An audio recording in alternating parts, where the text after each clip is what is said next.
The following is brought to you by the People's National Party. Make the trumpets play. Jamaican people want better. Economy coming like stormy weather. Ancestors are turning on them grave. To get champion, we can do it together. When we look to the future of precipice, we see Jamaica needs the vision of the PNP. People said the bag of promises, them can't carry go shop. And the crime rate getting higher, wonder when it a go stop, comrades. Jamaican people want better. Economy coming like stormy weather. Ancestors are turning on them grave. To get champion. The proceeding was brought to you by the People's National Party. The scale of dealing with anti-corruption issues. So there is a learning curve that we are going through. What is important is that the government supports the development of the institution so it can accelerate very quickly on that learning curve and provide the resources so that they can move very quickly on the learning curve, and that the government does not intervene or interfere. And that message goes to the opposition as well. Leave the anti-corruption and policing agencies to do their jobs. I don't want you come to me with that foolishness, you know. You elect a prime minister, and is a prime minister run the country. It is time we learn to hold our leaders accountable for their actions and stop making excuses for them. Stop making excuses. Otherwise, go elect the people who really run in the country. And I don't want the right stand that stupid argument. Hold the people you elect accountable and stop making excuses for them. Hello, welcome. Happy Friday. Happy Friday to those in television land. Happy Friday to our silent supporters. Happy Friday to those in the chat. Hope everyone has had a wonderful and productive week and looking forward to some rest on the weekend. Remember, guys, when you come in, thumbs up the live, share us out if you can. And if you're new to the channel, please show us some support by subscribing. That will be greatly appreciated. A special shout out to our channel members. Muriel King, bless up yourself, one of our channel members, and also to our channel moderators. Special shout out to you guys. Today's topic is Birds of One Feather with your host, Mystic Sensation. And we should be joined by Melting Pot. Not sure yet, but we definitely know he'll be here later on. So thank you guys for your continued support. Really appreciate each and every one. Let me welcome those in the chat. Carla Ebanks, Doris McCoy, Beverly, the Isaacs family, Jamrock 8766, Lyndall McCormack, Patel Cruikshank, Bloomy Coleman, Laverne, Muriel King, Beverly Edward, Christopher Wright, Malmal Thompson, Sonia Johnson, Obama Wolf, Wendy Richards, bless up yourself, Maureen Vassell, Lavina Miles, big up. I just want to also say condolences to Miss Dallas. I think she lost a family member. So condolences to you and your family, and we pray God's strength so that you can get through this time of grief, and just keep praying to God and holding fast. Leighton Brown, Kelvin Wiley, and also those on the western end of the island, people continue to keep them in our prayers, continue to stretch a helping hand to whomever you're able to assist, and keep the love flowing. Without any delay, let me hand over to Byron. All right. Thank you very much, Wifey, for that usual wonderful presentation, as always. Right. Thank you for that. And Freedom, bless up yourself. Bless up Freedom, and bless up all the persons in the chat. I can't start without, give thanks for all the persons, right, who joined us today, persons in the chat, locally and in the diaspora. Now, Jamaica, let me say this, right? We are going to show, before I, get into the beat of today's show, right? As it relates to the extradition, right? I have confirmed, solidly confirmed, right? But even worse, that, and I'm going to, for that, I'm going to put that in the evening show, right? Because we have some other issues that we want to discuss this morning.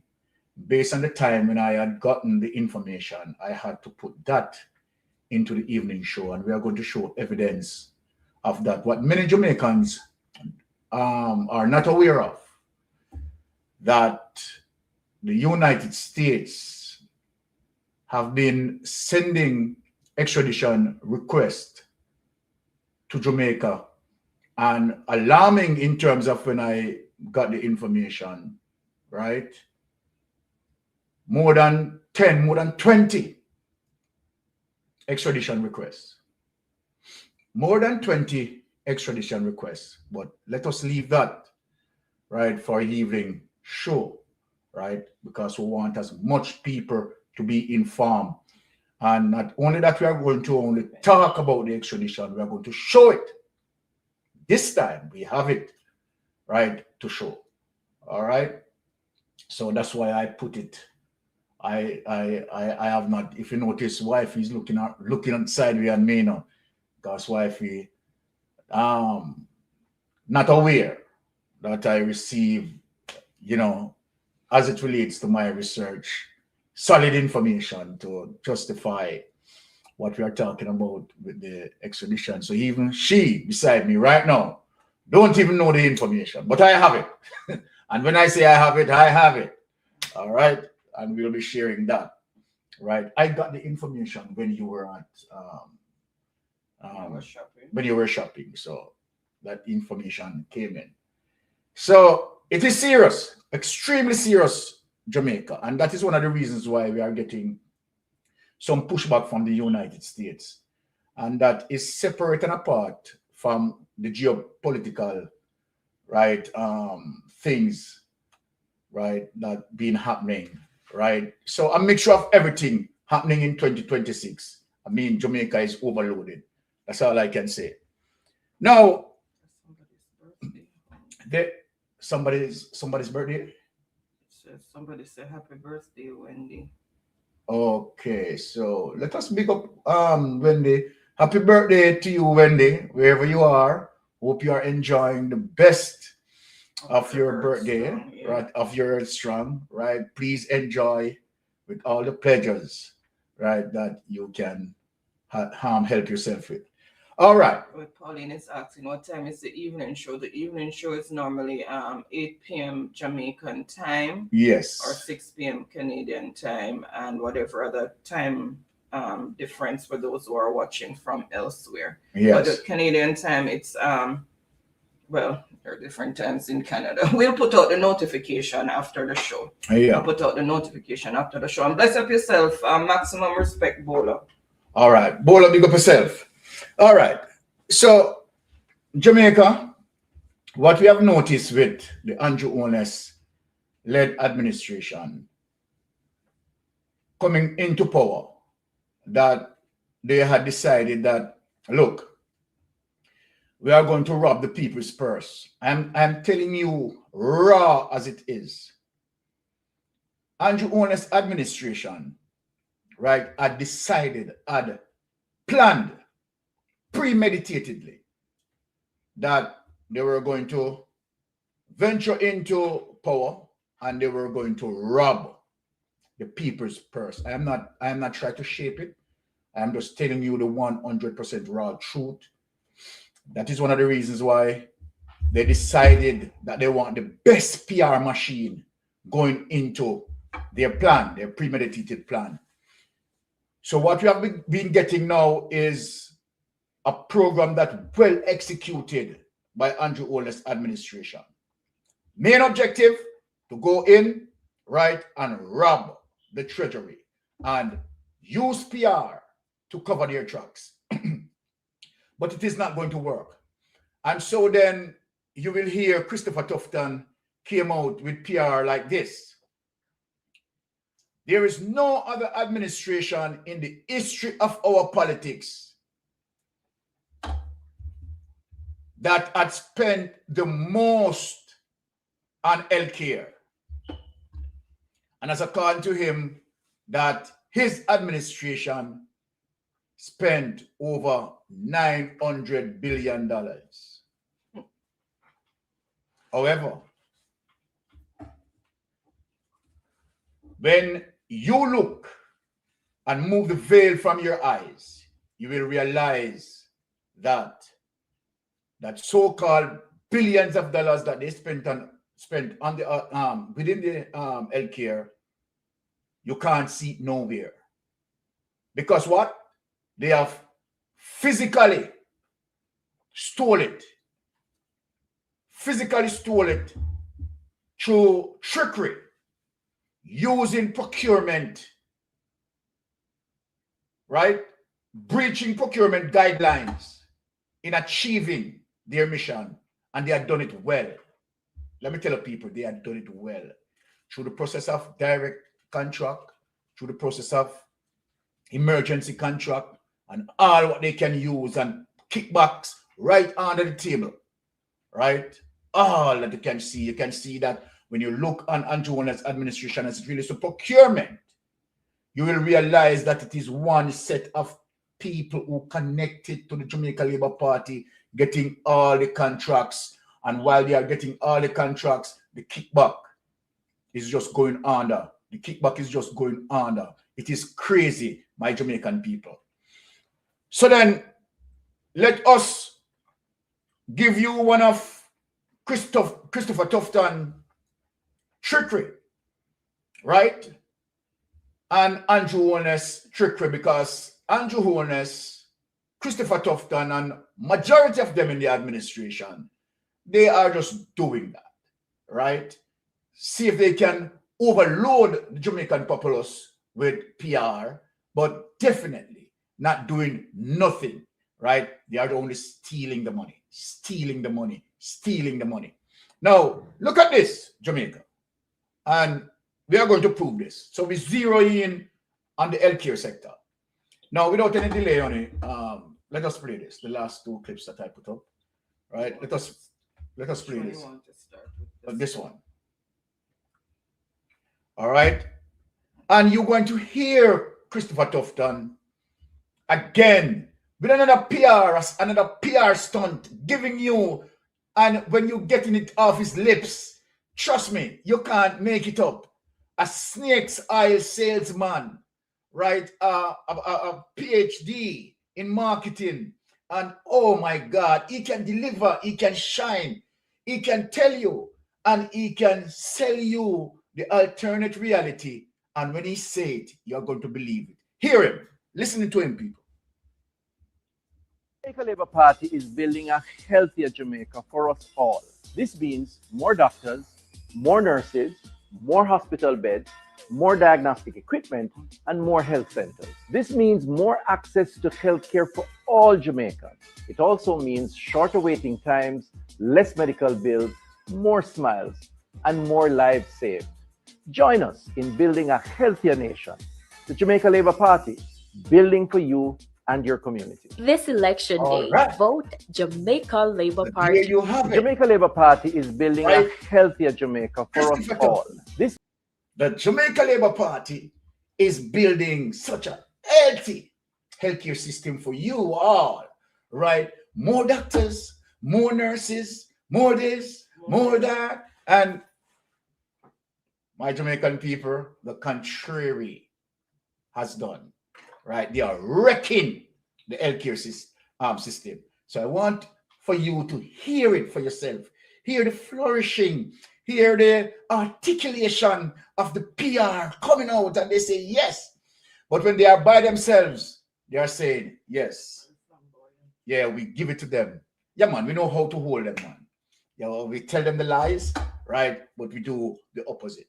Now, and this is it, why it is dangerous for Andrew Holness, right, being at the helm. And I'm glad that there is a process in place to eliminate him. Now, when you look at that, that is terrible as it relates to the amount of money that missing cannot be accounted for, right? Expenditures cannot be explained. A Cornwall Regional Hospital that started out at 2 billion, then jumped to 4 billion, from 4 billion to 9 billion, and from 9 billion a projected cost now 23 billion. It is wicked, vicious, right, to every single Jamaican. It's an embarrassment. So I'm just showing you the facts that they cannot dispute it, right? Oh, they use PR to manipulate the minds of Jamaicans, selling them a false narrative that everything is okay while you are going through disaster, you are going through crisis. Let me show you what is the reality. Now let's play the next clip. Now let us come back from space because Christopher Tufton with his articulation just sent us to Mars. So I'm asking you to come back from Mars and return to Jamaica. Now that you are in Jamaica, this is the reality. Change. We need a change. We need a change. We need a change. We need a change. Better working conditions. Better working conditions. Better working conditions. Better working conditions. No resources. No resources. No resources. No resources. No more rats. No more rats. No more rats. No more rats. No space. No work. Enough is enough. Enough is enough. Today must stop. No space, no work. No space, no work. No more rats. No more rats. More beds. More beds. No more molds. No more molds. Enough is enough. Enough is enough. Any must change. Any must change. Any must change. Any must change. Enough is enough. Enough is enough. No more rats. We're tired of the war. We're tired of the war. We're tired of the war. No more rats. No more rats. No more rats. No more rats. No resources. No resources. No resources. No resources. No bed for patients. No bed for patients. No bed for patients. We're tired of this.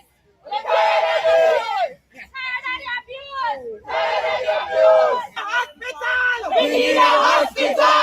Functioning hospital. Functioning hospital. We need a hospital. We need a hospital. Functional one. A functional one. Any is the start. Any is the start. We start the ground. We start the ground. Any must change. Any must change. Any must change. Any must change. No more rats. We're tired of the mole. We're tired of the mole. Doctors and nurses. Patients are humans. We can't breathe. We're tired of the mole. We're tired of being sick. We're tired of being sick. We're tired of catching cold. We're tired of catching cold. We're tired of catching cold. We're tired of catching cold. No more CPR on the floor. No more CPR on the floor. No more CPR on the floor. No more CPR on the floor. Take it away, honey. Change. We need a change. Take it away. This is an embarrassment, an indictment on the Jamaica Labour Party. Let us think about this, Jamaica. After 10 years in governance,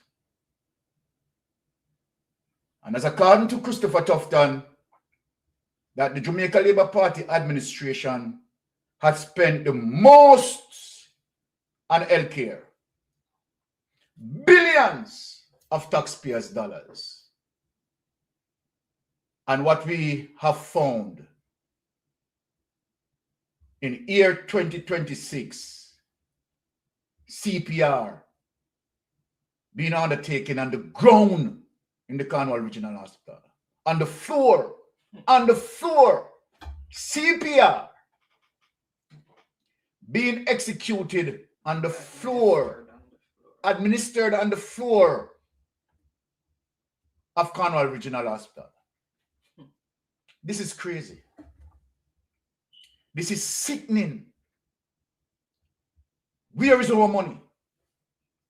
The so-called billions. Christopher Tufton promised more hospital beds. We are there. Right?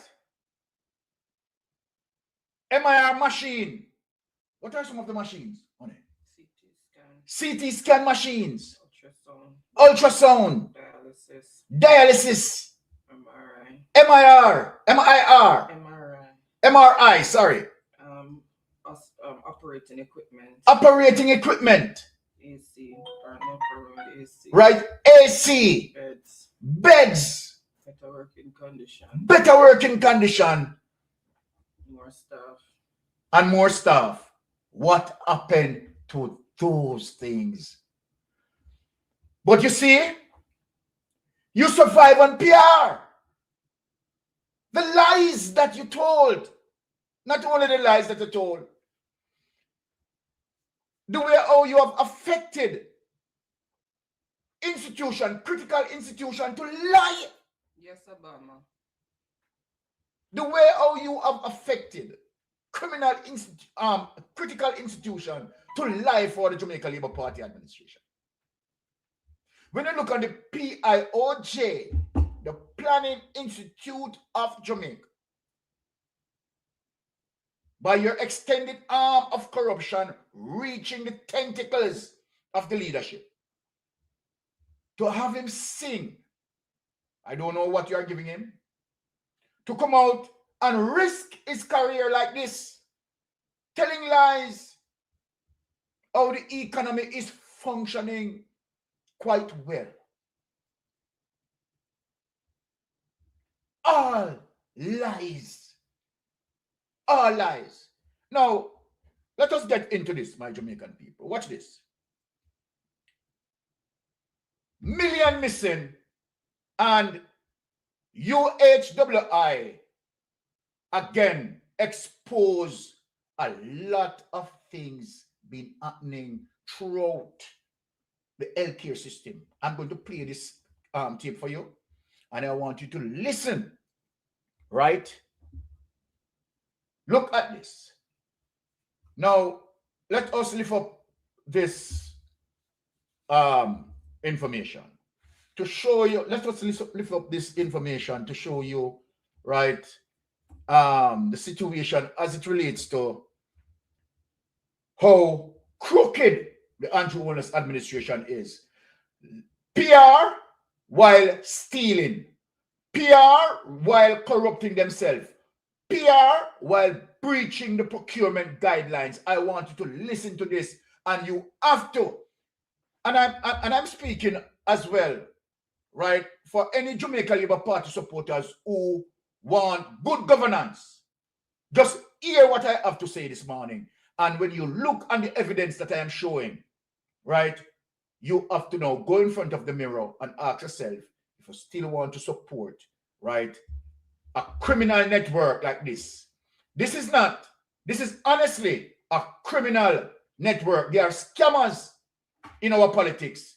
They are scammers in our politics. Now, listen to this.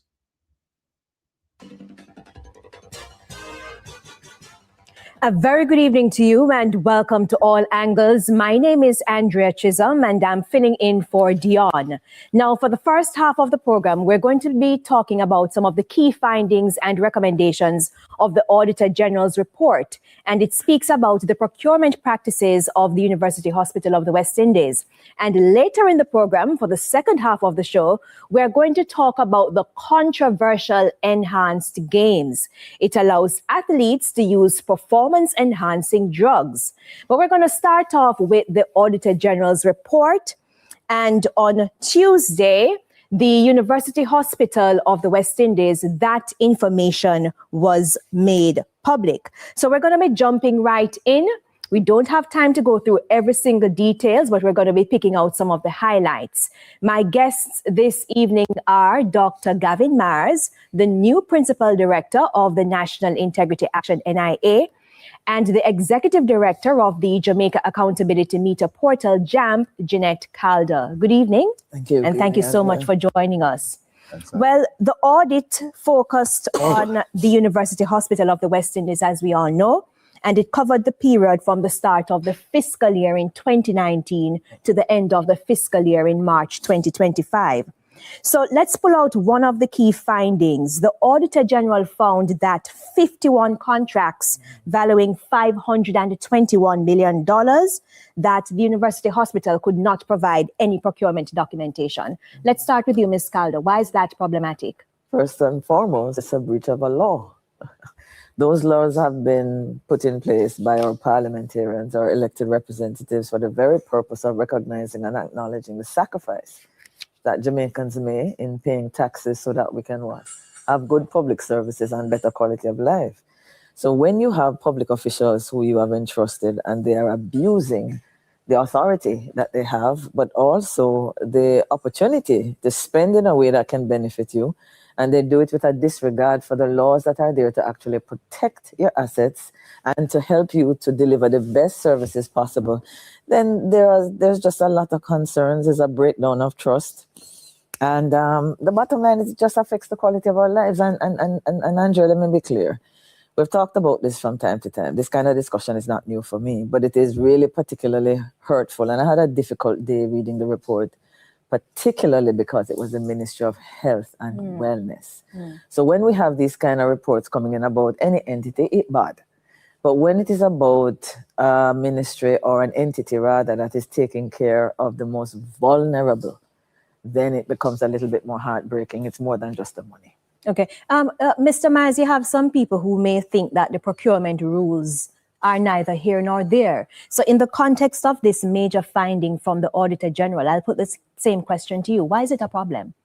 You know, the first time I started working for the government, I was told to make sure you take care of people and money. Yeah. You were told from earlier that my permanent secretary, I remember, said that she's afraid to wear short pants. There was this understanding from man that is people money. Yeah. The University Hospital serves people. Think about upon Mavis Bank, those people who work way up in the hills, who plant coffee or whatever it is. And to know that there was someone or there has been an entity for 6 years flaunting rules that would make them, if they were caught, go to jail. If someone flaunts the resources that you don't have, and it is in healthcare, something that is clear for us. So think about Mavis Bank, think about Augustown, think about any community. This hospital serves them, and to know that the resources that should serve them has been misappropriated, mishandled, and the structures and systems that have been put in place that we know as Jamaicans are there as checks and balances have been flaunted, it hurt, personally hurt. Let's move on to one of the other key findings. The report also spoke about the fact that the UHWI frequently started the procurement process. So they began the procurement process after the goods and the services were already delivered. And we have some graphics to put this in greater context. So they bought things like 41 laptops, renovated the... My Jamaican people, you hear that slackness? That the procurement process started after. Trying to cover them tracks. The procurement process started after they have already given the contracts to these people. Trying now to cover their tracks. And this is what we are getting from the Jamaica Labour Party administration. Jamaica, we can't make up this. We can't make up this. And I'm asking the Jamaican people, right? Just as how the nurses took to the street this morning. What are you waiting on? Get up off on the ass. What are you waiting on? Go out there. We shouldn't allow this government to spend another day in the government. This has been carrying on too long. They are stealing at every chance they have gotten. We just can't make up this, that you have procurement rules and guidelines to protect taxpayers, and this administration just disrespect it. Darrell Vaz disrespect it. Using direct procurement, you understand, on all buses that it didn't supposed to use, right? Didn't follow the proper procurement guidelines and rules, and here it is. This transcends throughout them entire administration. This is just unbelievable in terms of what we are hearing here. Now let us listen. Staff clinic, occupational building, doctor's quarters, and daycare nursery, painting works and Wi-Fi building renovation, and all of that totaled $69.2 million. Dr. Miles, let me just throw that one over Friend to and you. company. It sounds like friend and company sound like connected. It sounds like there were decisions being made. Now look at it, people. Right? Without any procurement, private company 3 cups and dishes, $1.41 million. Total losses, $615,784. UHWI purchased the cups and dishes from private company, 3 private company for $6.9 million without any procurement. Without any procurement. Somebody made a profit. Can you make up this, my Jamaican people? Can we imagine that this can take place? Can you imagine that this situation, this sort of behavior, right? Where Andrew Honest with his PR and Christopher Tufton with his PR talking about they are looking for the best interests of Jamaicans. So then let me ask Andrew Honest, let me ask Christopher Tufton, is this the way how you look right after Jamaicans as it relates to ensuring that we have good healthcare system? By denying procurement rules, breaching procurement guidelines. This is totally unacceptable, and Jamaica people just lying down and taking all of this. Crazy. Through things that we have no understanding of. The procurement rules does speak about how do you procure things. And 1 second, let me just lose the graphic on the screen at this moment so that we can hear what Dr. Miles is saying, because that is another issue that we're going to be moving on to. So yes, back to you, Dr. Miles. So it's this understanding that friend and company should not be involved. There's some form of arm's length. The procurement rules are there. We have been trained, and even at my low level when I worked in government, we understand about procurement. We knew that before we procured, you did the systematic approach to this. So understanding now that there are persons who made rules in some way that to ensure that things happen. So there's the timeliness of procurement that is not happening. They ensure that there's probity, that there's value for money. These things, we just don't know what happens. And not knowing makes us wary. At the very least, not knowing, it should make us uncomfortable.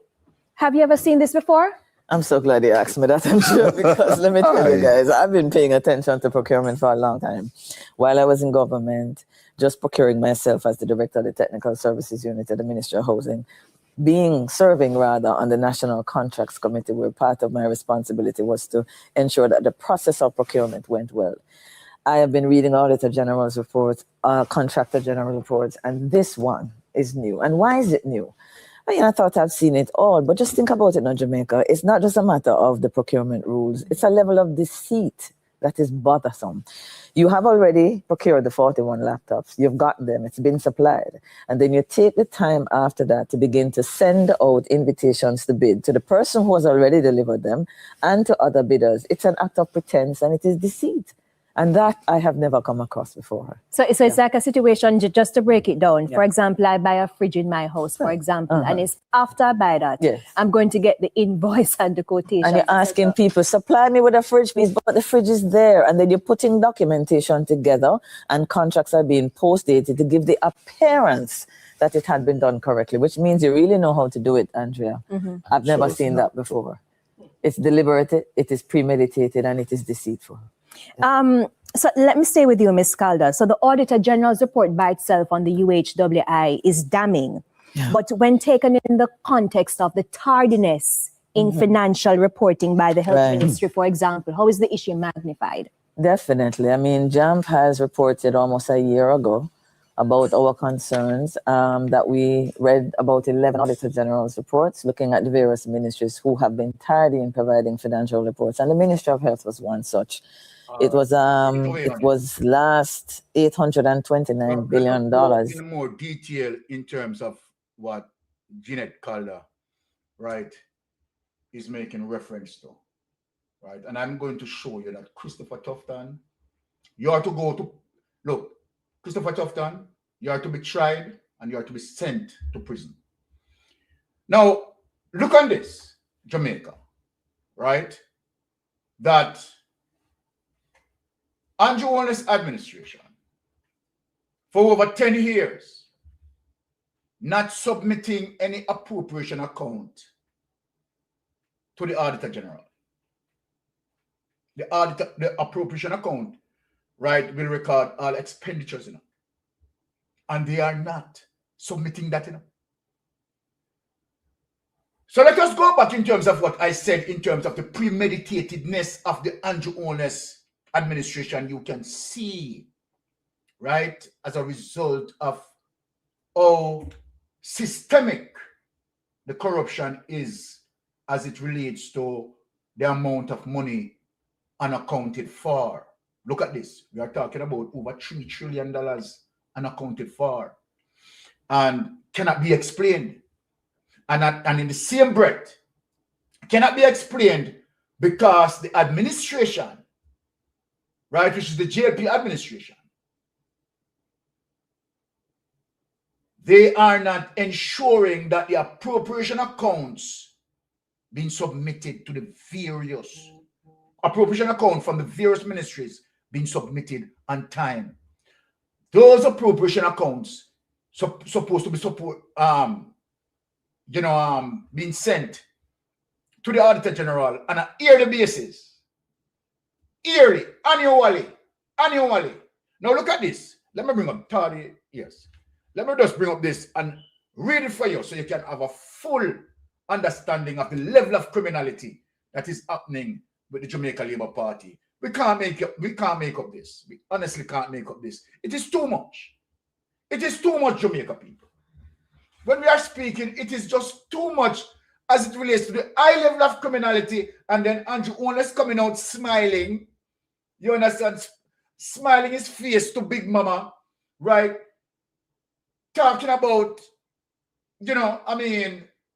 his aim for Jamaican people to, make Jamaica people, shift Jamaica people from out of poverty.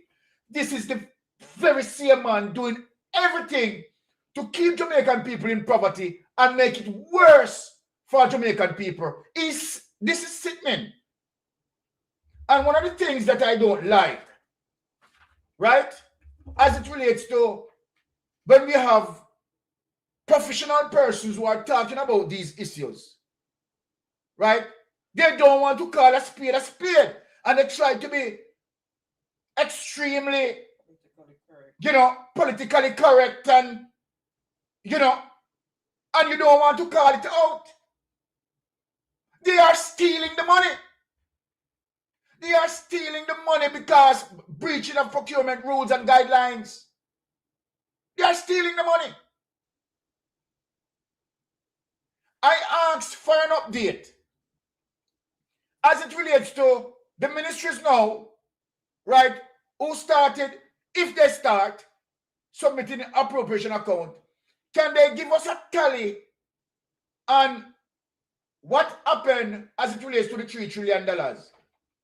that unaccounted for? Is that increase or the variance, right, decrease? The variance that we have as it relates to 3 trillion, what happened to the variance? Give us some update on the status of the variance. You know that, you notice that no one is coming out and speaking on it. I am not hearing the Auditor General speaking on it.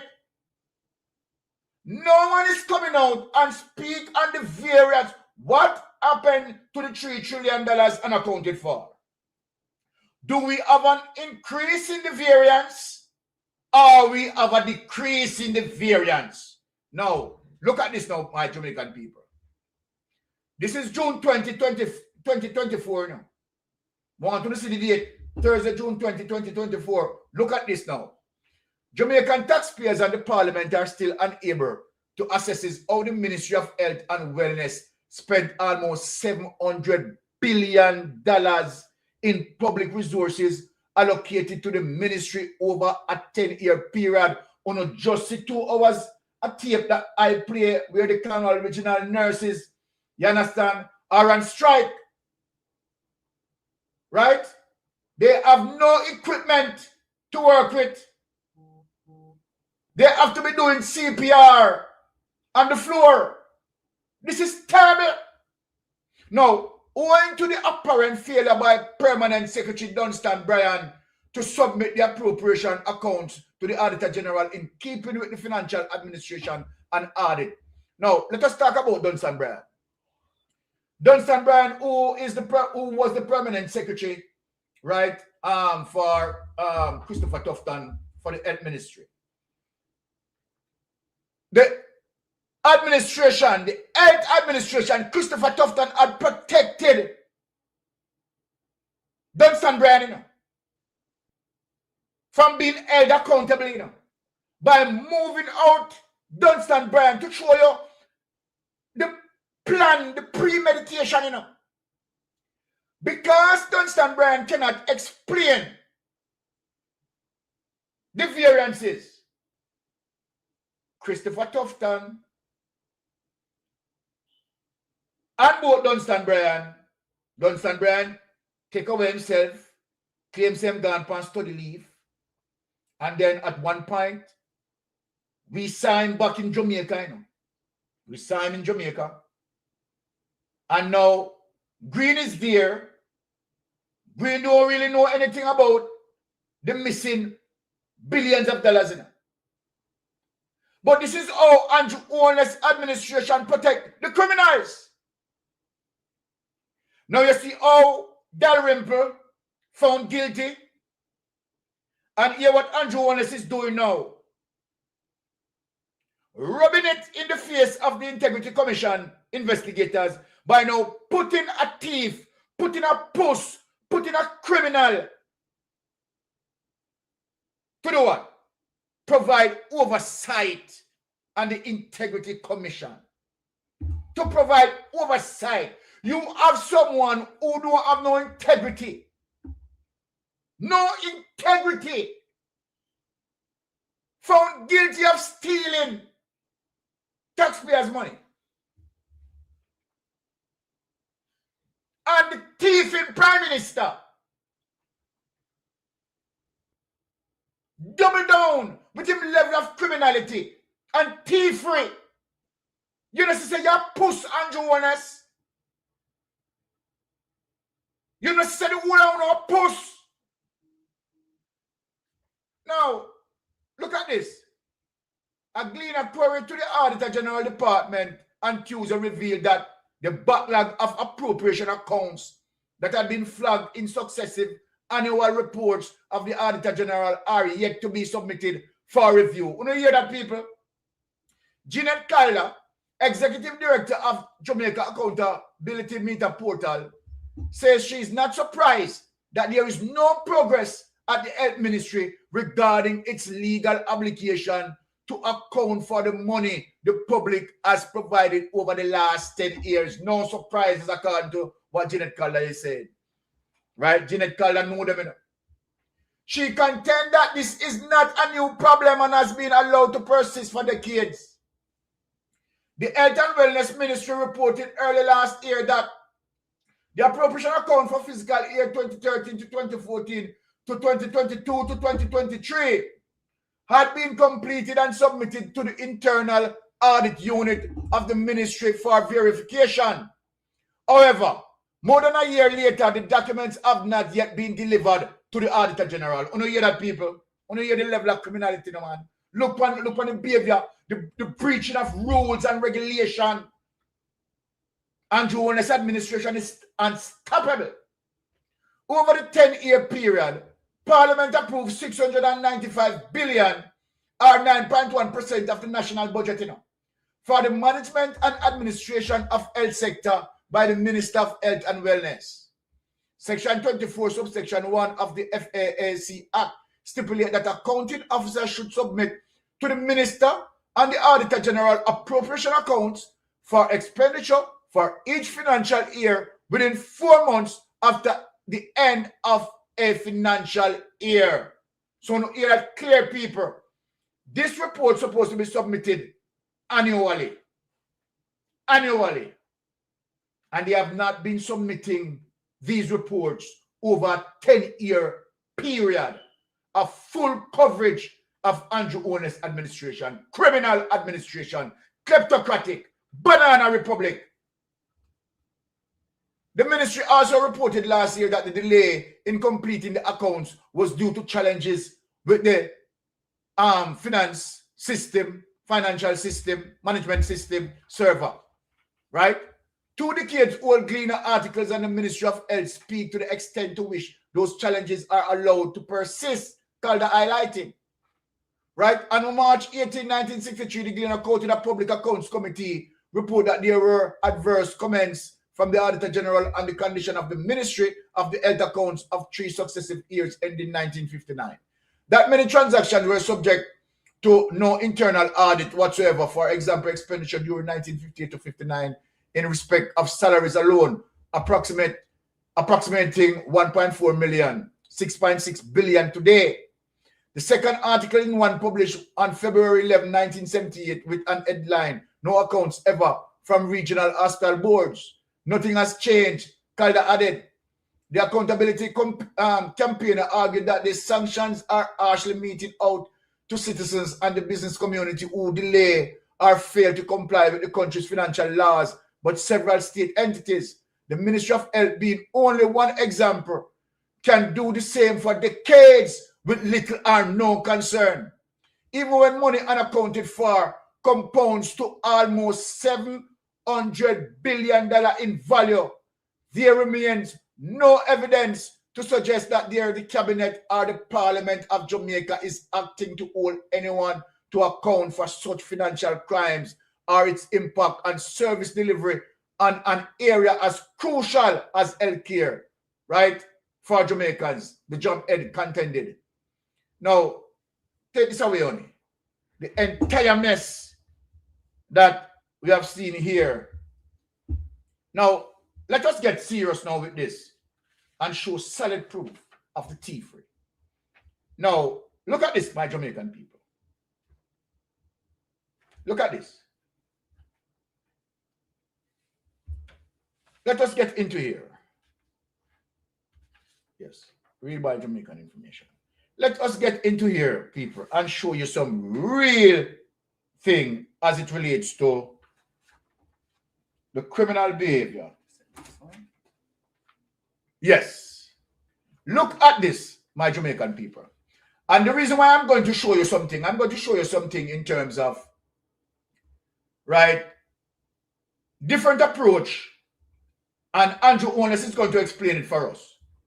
Different approach as it relates to, right, when the private sector, right, is doing or undertaking more difficult structure, right, that they stayed under budget, right, and deliver on time. But when it comes to government project, as it relates to Andrew Holness administration, you can see the plain criminality. Look at what Andrew Holness is saying here. Look at this. The group that is behind this are very skilled contractors and that they do excellent work. This tower would have risen up in under a year. If you can do this, you can build thousands of low-income houses as well. And therefore, I use this platform to challenge you and to say the government of Jamaica is willing to partner with you if you were to put some of your construction skills into providing low-income housing, which is absolutely necessary at this time, given the destruction wrought by Hurricane Mercy. So come and talk to me after. And as we enter into the reconstruction phase, I need contractors who can operate at scale and at pace. I know the group that is behind this are very... Something. Take this away. Here we have the pinnacle. Jamaica, this is sickening, you know, when I think of it, you know. Very sickening, you know. Andrew Holness was making reference to the pinnacle building. And as you heard him, it took them 1 year to complete a more difficult task than CRH, than Cornwall Regional. Cornwall Regional is only refurbishing.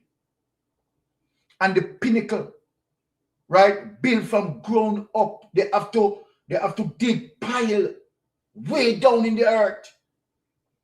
More complex, more difficult. But yet, the pinnacle had stayed under budget. Cheaper Jamaica, cheaper than the amount being spent on Cornwall Regional Hospital. Cheaper. So make it make sense. And here is Andrew Holness to show you how wicked this man is, you know. Let me highlight his wickedness. He's now asking them, he's now telling them that, yes, you and the Jamaican government can partner as a result of the pace in which you complete and the skillness. Right? Now, Andrew Holness, you should have shame on yourself. From 2016, you have been doing refurbishing on Cornwall Regional Hospital. From 2016. From 2016, you start refurbishing at Cornwall Hospital, where you have done cost analysis before you start. You have done cost analysis before you started the project, and they come to $2 billion as it relates to refurbishing. That did not complete the project. You went back and you do another cost analysis. The project advanced to $4 billion. That did not finish the project, Andrew Holness. You went back and do another cost analysis. Now the project reached $9.8 billion. And you're talking about rescaling and read this and read that. And Christopher Tufton coming, oh, the rescaling, we don't spend this and that. And now you have a projected cost. Venture into what? 23 billion Jamaican dollars. Talk to me now. And I know Cornwall Regional Hospital cannot be completed. And you now do have no shame. Went to the pinnacle in St. James. Went to the, you don't realize that if you try, whatever you try to come, now, look, you speaking about the pinnacle, here it is right slap in front of your face, Andrew Holness. Should have told you something. It should have told you then, why is it that the pinnacle were able to finish in 1 year under budget? Under budget. And why is it the hospital that my administration undertaken from 2016 cannot finish? Ask yourself, go in front of the mirror, Andrew Holness, and ask yourself that question. Go in front of the mirror, Andrew Ones, and ask yourself that question. Christopher Tufton, go in front of the mirror and ask, come out and tell us as to the reason why you believe that the Pinnacle was able to finish within 1 year. 1 year. And why the Cornwall Regional Hospital doing refurbishing cannot be completed now. That couple hours ago, you're seeing the Cornwall Regional nurses coming out, marching against the damage that you have done to the healthcare. It is vicious to the Jamaican people. You are killing us every single day that you remain in power, Andrew Ones. It is endangering the lives of the Jamaican people. Every single day that you stretch on in power, the Jamaican lives are endangered. And I'm 100% truthful about that. Now, let us get into some serious matters here.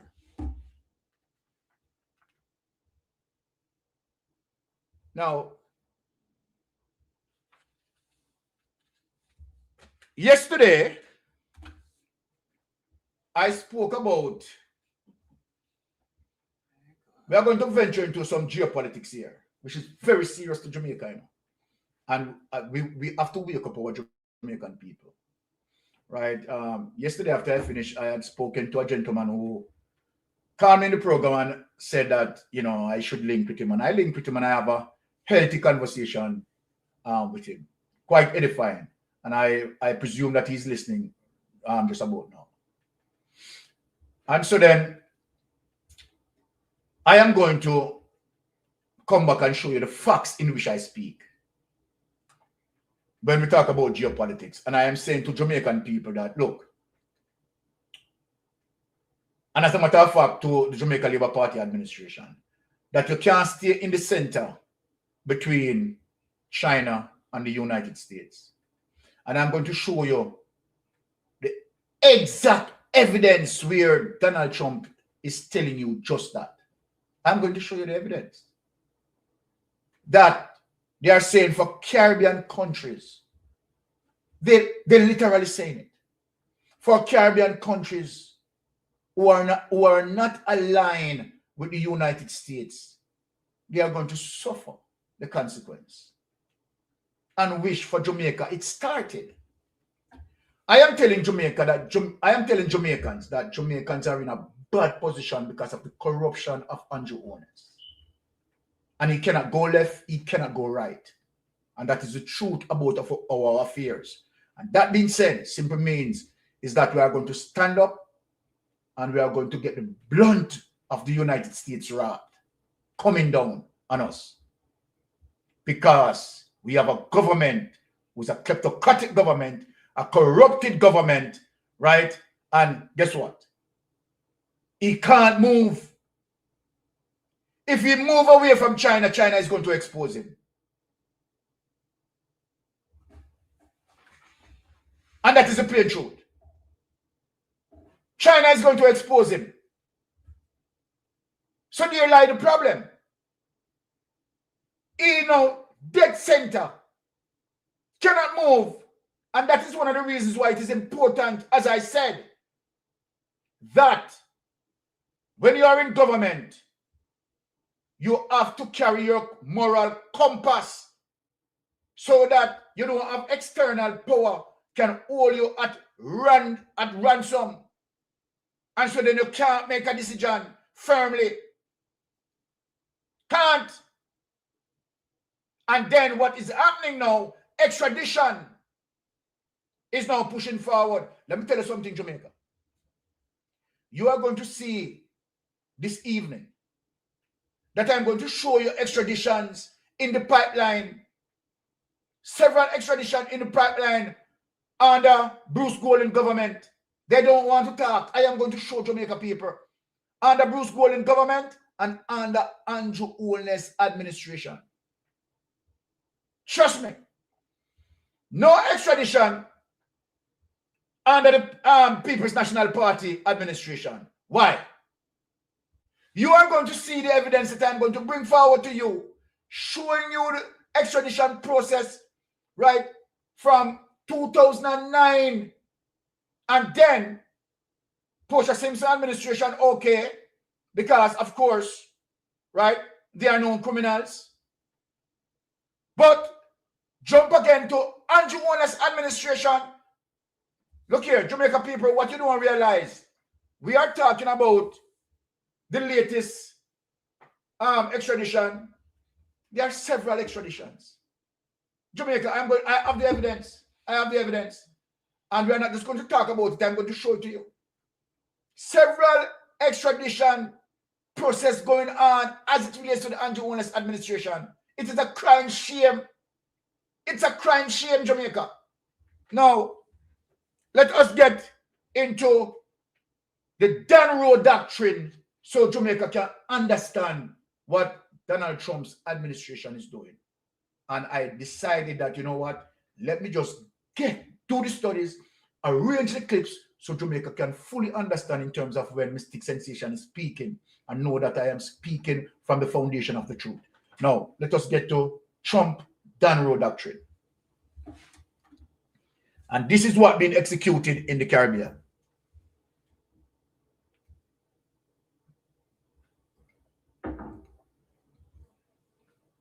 Go to the top. Yep. How Trump's yes. doctrine. Yes, that's it. Yep. Venezuela, Maduro and his new sports suit. At 2:01 a.m. on January 3rd, 2026, American helicopters touched down at a military compound in Caracas. Within 30 minutes, President Nicolas Maduro, a man who had survived countless sanctions, protests, and diplomatic isolation, was in handcuffs, being flown to an American aircraft carrier. But here's what most analysts missed. This wasn't about Maduro. This wasn't even about drugs, despite the official narco-terrorism charges. This was about China. I've spent years analyzing geopolitical conflicts, and I can tell you, what we witnessed in Venezuela is not an isolated incident. It's the opening shot of something much larger. Welcome to the Dan Rowe Doctrine. And if you think this is just Trump being Trump, playing tough for his base, I'm going to show you why this might be the most consequential American foreign policy shift since the Cold War. While America was busy bleeding treasure and credibility in Iraq, Afghanistan, and now Ukraine, something profound happened in its own backyard. China didn't invade Latin America. It did something far more effective. It bought it. The numbers tell the story. In 2000, China's trade with Latin America was negligible, about $12 billion. By 2024, it hit $518 billion. That's a 40-fold increase in 24 years. Today, China is the top trading partner for Brazil, Chile, Peru, Uruguay, and Argentina. Let me put that another way. For every major South American economy that actually matters, China has already displaced the United States. But trade statistics are abstractions. Let me show you what this looks like on the ground. In November 2024, China opened the port of Chancay in Peru. This isn't some small-time facility. We're talking about a $3.5 billion deep-water megaport, majority owned by COSCO, a Chinese state company with fully autonomous cranes capable of handling ships too large for the Panama Canal. The significance? Chancay creates a direct maritime corridor from Shanghai to South America that completely bypasses North American ports. A voyage that used to take 35 days now takes 23. Costs drop by 20%. China's ambassador called it the Shanghai of South America. Peru's transport minister wants it to become the Singapore of Latin America. And here's the kicker. China and Brazil are now exploring a railway that would connect Chancay to the Atlantic coast, creating an alternative to the Panama Canal itself, a Chinese-controlled transcontinental corridor across South America. But ports are just the visible infrastructure. Let me tell you about the invisible kind. China's State Grid Corporation has invested $12.5 billion in Brazil's power sector. They've built ultra-high voltage transmission lines stretching 2,000 kilometers. They now control critical portions of the electrical grid supplying São Paulo and Rio de Janeiro. If you live in Brazil's largest cities, there's a reasonable chance your lights stay on because of Chinese infrastructure. In 2025, State Grid won a $3.6 billion contract to build another 1,500-kilometer power line connecting Brazil's renewable energy-rich Northeast to consumption centers in the South. They're planning to invest $40 billion more by 2030. And then there's lithium. The so-called lithium triangle, Bolivia, Argentina, and Chile, holds 60% of the world's lithium reserves. This is the battery metal, the one that makes electric vehicles possible, the one Elon Musk's entire empire depends on. Bolivia alone has double the lithium resources of Chile. And until very recently, Bolivia's state lithium company had billion-dollar deals with China's CATL, the world's largest battery manufacturer, and with Russia's Uranium One. We want to show the Jamaican people what is happening underneath their eyes, the evidence. So this is what China told Cuba. Evidence of what I'm talking about, solid evidence, that the factors and the primary situation as it relates to the BRICS moving powerful against the dollar concern the United States in a very serious way. United States is now moving towards protecting their pie. And this is what it is about. Andrew Owen is caught up in the middle of that. Now, listen this. Trump wants Cuba to make a choice. It is the same thing that Trump is telling Jamaica to make a choice. Listen, look at this. Trump wants Cuba to make a choice. Either Cuba, and remember now, Cuba, as we know it, has been supporting Russia from God he knows when. Never an allied of the United States. Mark it, See here. Look for the date, people. Mystic Sensation. We are not speaking something that you don't know. Look at the date, my Jamaican people. See here. Sunday, January 11, 2026. This is what Trump is warning all Caribbean countries to get in line. Who are you going to support? Are you going to support the United States? Are you going to support the BRICS community? That including Brazil, Russia, India, China, and South Africa. And guess what? Those were the original columns of the BRICS.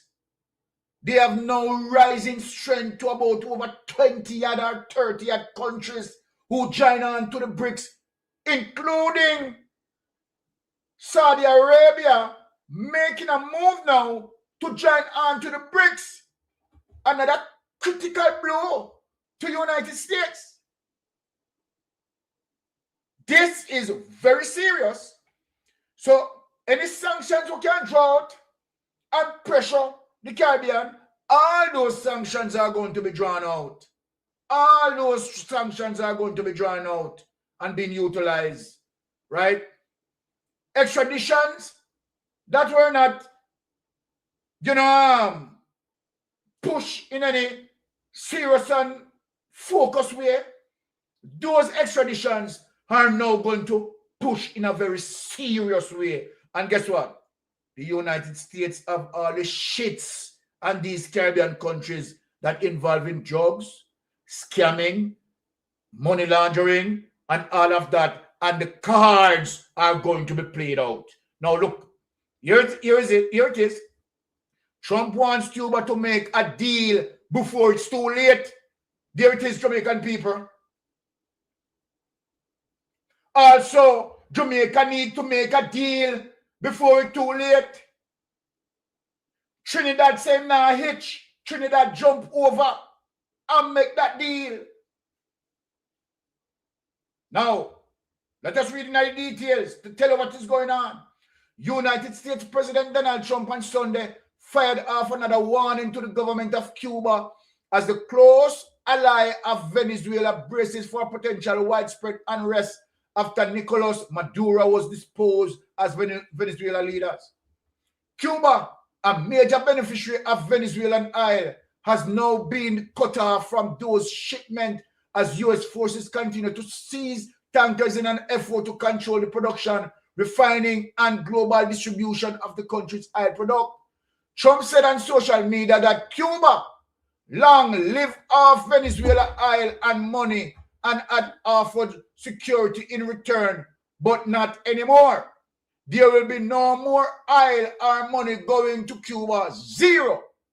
Trump said in the post as he spent the weekend at his home in southern Florida, I strongly suggest they make a deal before it's too late. He did not explain what kind of deal, you know. The Cuban government said 32 of its military personnel were killed during the American operation last weekend that captured Maduro. The personnel from Cuba's two main security agencies were in Caracas, the Venezuelan capital, as a part of an agreement between Cuba and Venezuela. Take it away on it. Well, the Cuban Prime Minister, right, answered back Trump and said he's not going to force into any deal and lose his sovereignty and bow down to the United States. So Cuba came out big, strong, and powerful and said, listen to me now, Mr. Trump. I am not going to make Cuba lose their sovereignty by bow down to the United States of America. So Cuba tell United States, we will remain 110% with Russia and China, and we will support the BRICS. So Cuba pick a side, and Cuba don't hesitate in picking a side. Right? Now, you think Jamaica can come out and you think Andrew Holness can come out and say it? Tell Andrew Holness to come out and make any utterance like what Cuban president made. Tell him, if him thinking bad, me hear my humble, me no afraid of nobody. If you're not afraid of nobody, come out and speak. Because any day you do that, United States now wait because them have your seed in clamps. They have you by the balls. They have you by the balls, Andrew, because you are corrupted. And your level of corruption touch the United States. And so then they have the shit on you, and so you stand up in the middle. You don't know what to do. Let me tell you something, Andrew Holness. You don't know what to do. Because if you shift from China, China go and expose you.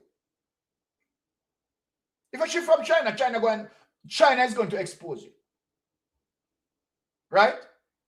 Yes, you're going to be exposed. And so then, if you shift to China,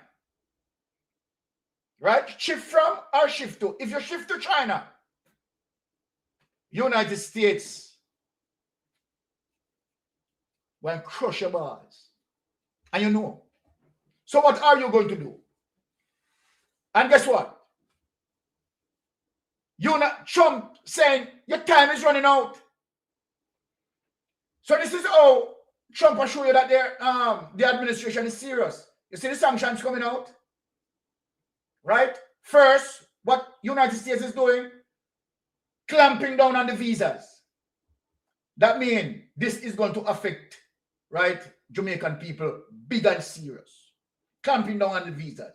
You know the second thing what they have been doing? Clamping down on our agricultural produce. Simply means suffering is going to start. Jamaica people don't need to wake up. Don't need to wake up. It is just the beginning of the smoke, and you have not seen the fire. I am telling Jamaican people that Andrew Holness cannot shift. Right? Him stay neutral. Film transmission box, they in a neutral and will ever remain in neutral. And he knows why. Can't shift. Which put Jamaican sovereignty in serious dilemma. It is that bad. Now watch this.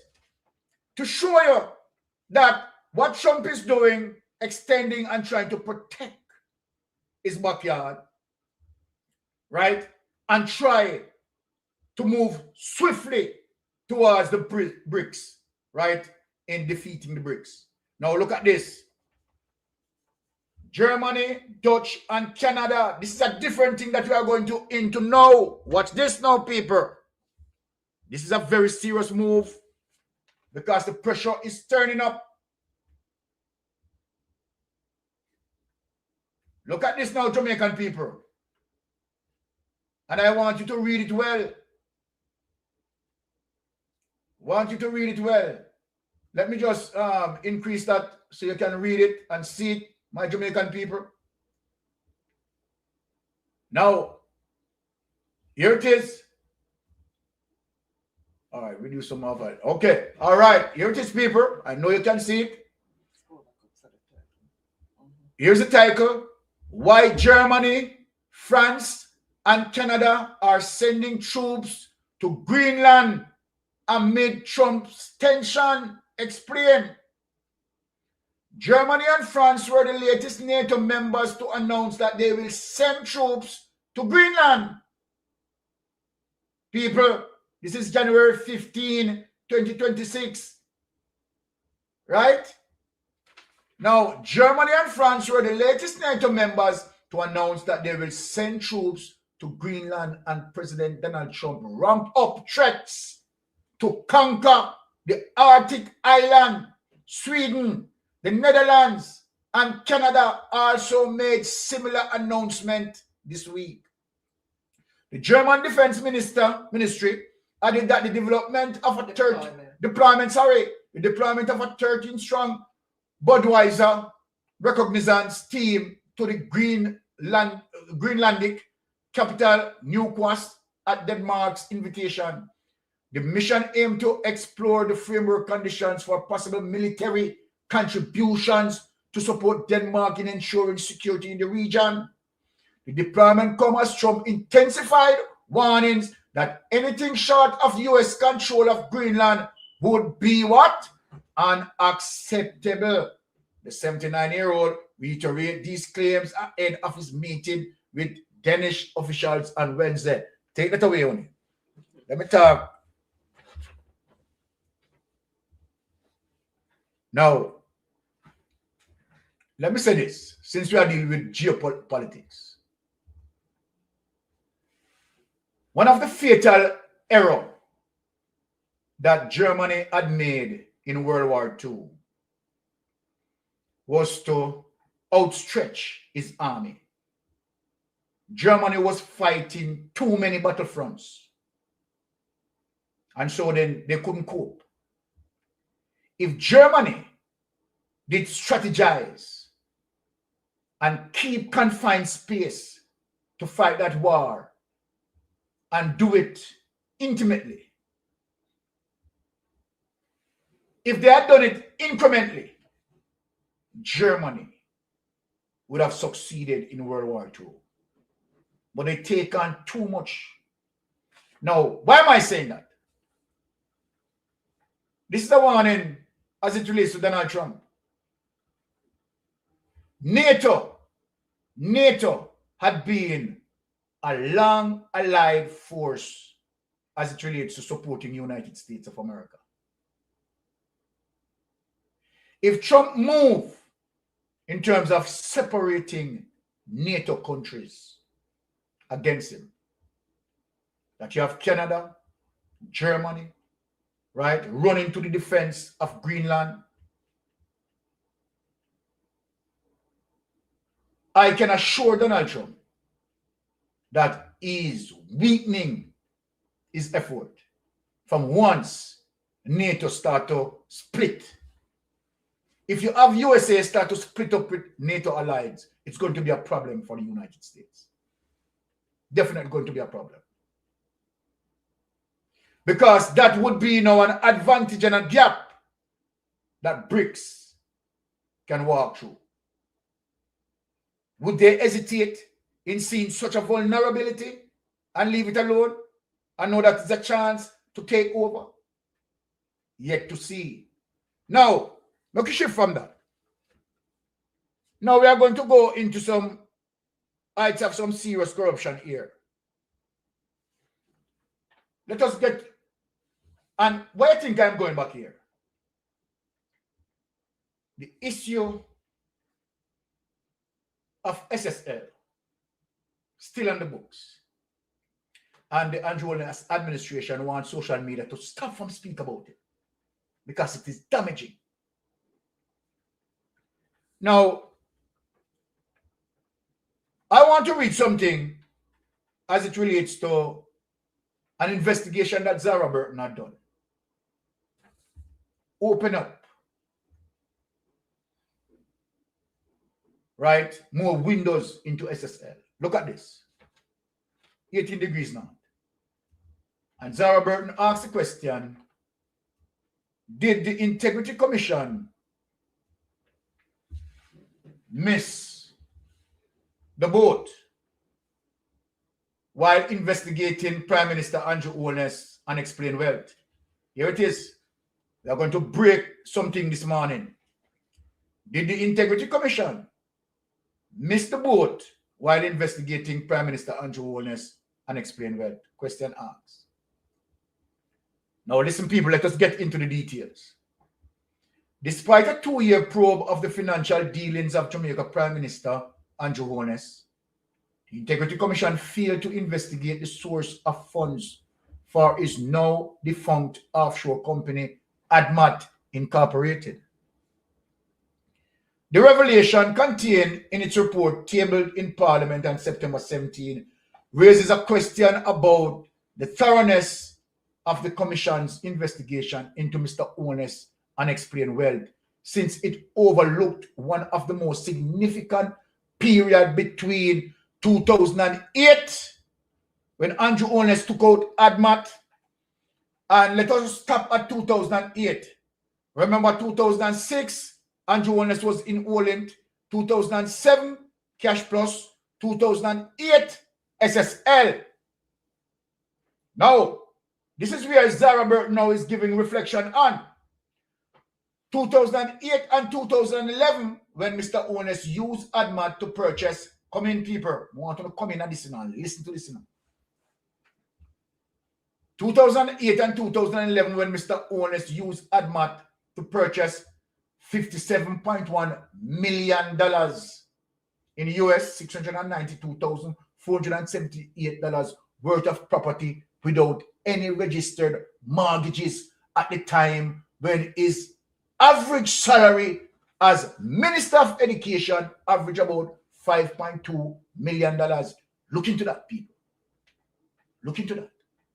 Between 2008, $5.2 million was Andrew Holness' salary. I want to think in terms of what we are doing today. You know? We are showing you the level of criminality as it relates to Andrew Holness. So we could dig into it. Here it is. Salary as Minister of Education average about $5.2 million. I want you Jamaican people think about that. A Prime Minister, but a Minister of Minister in Parliament, right? Minister of Education. At the time, his salary was $5.2 million. But look what he was able to purchase. Look, 2008 and 2011, when Mr. Holness used ADMAT to purchase $57.1 million. A man whose salary is only $5.2 million was able to purchase a property for $57.1 million. Look at that in the Jamaican people. $5.2 million, but he was able to purchase right property $57.1 million. Where did Andrew Holness get that money from? We could go into what Zara Burton is highlighting. Can we get the comment? Leave a comment. Close out there. It's a shorter version you put up there. Okay, can we get the longer version? See if we can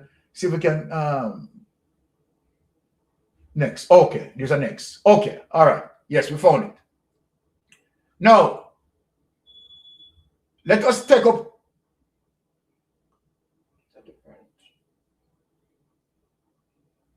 Okay.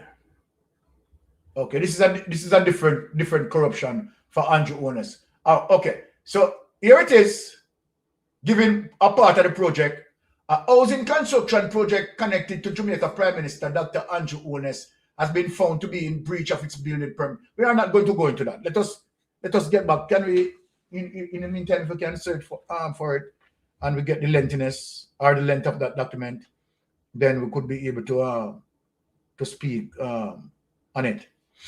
But what I want to show Jamaican people, right? Wife is trying to just sign in and get it, right? So we can get through that document to show you all. But I want to show you some things, explain some things to you. You are going to see one point in time in 2011 and why 2011 has been a significant year. Because after Andrew Ones went into ADMAT 2000, created ADMAT 2008, right? And also joined SSL 2008, right? Using money as it relates to Ponzi scheme upping, right? Illegal awarding of contract with Gavin, right? All of those monies now was utilized by ADMAT to purchase these properties. So that's where Zara Burton is going. So that's why we want that complete document for you to. We are working on that complete document for you. But my Jamaican people, in 2011, something happened. What happened? Certain amount of money run out. And when that money run out, right, Andrew Ones was still in SSL. He bought Beverly Hills property in 2011. If you do the research, you will see that he bought the property in 2011. And it will tell you that he used 3 transactions in purchasing that property. 3 transactions. So obviously, he's trapped for cash because he used up X amount of money that he made, right, buy properties and so forth. And for that particular property, he's trapped for cash.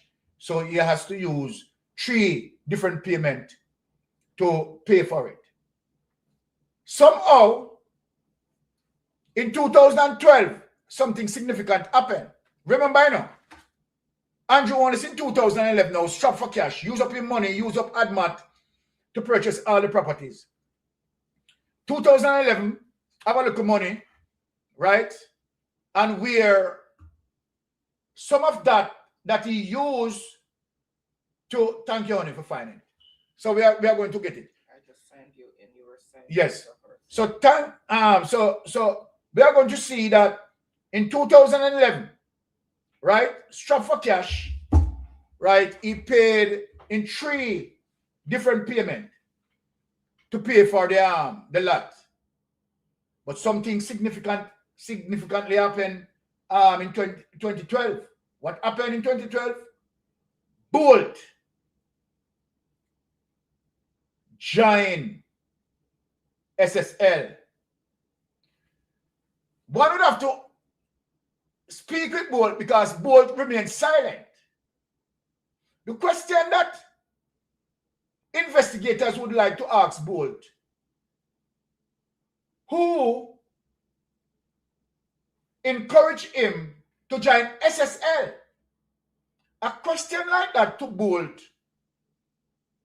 will be very much important for Bolt to, you know, speak as it relates to who told him about SSL. How was he able to be influenced to be a part of SSL? That is really information that Bolt kept silent. Bolt just not speaking. Now, so let us get back to this before we break down that, because we have the evidence to show you as soon as Bolt money went in, it was stolen. Now look at this now. Where did we reach?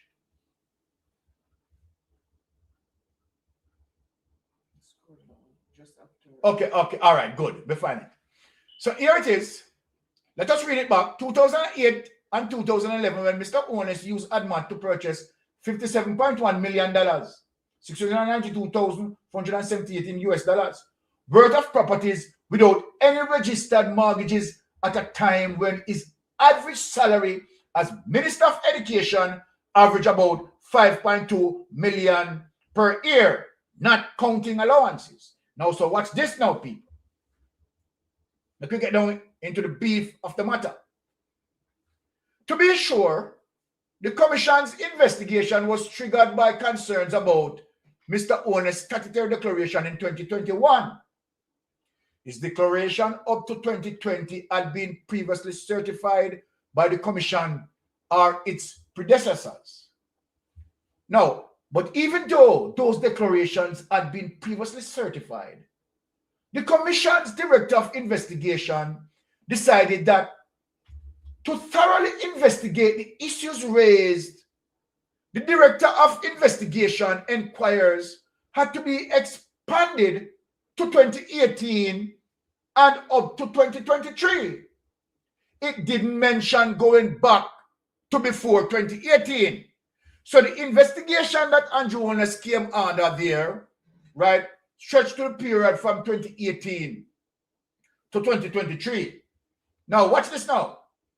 The investigation report also made clear that the source of funds used to acquire assets held by ADMAT was not verified by way of an investigation by the Commission.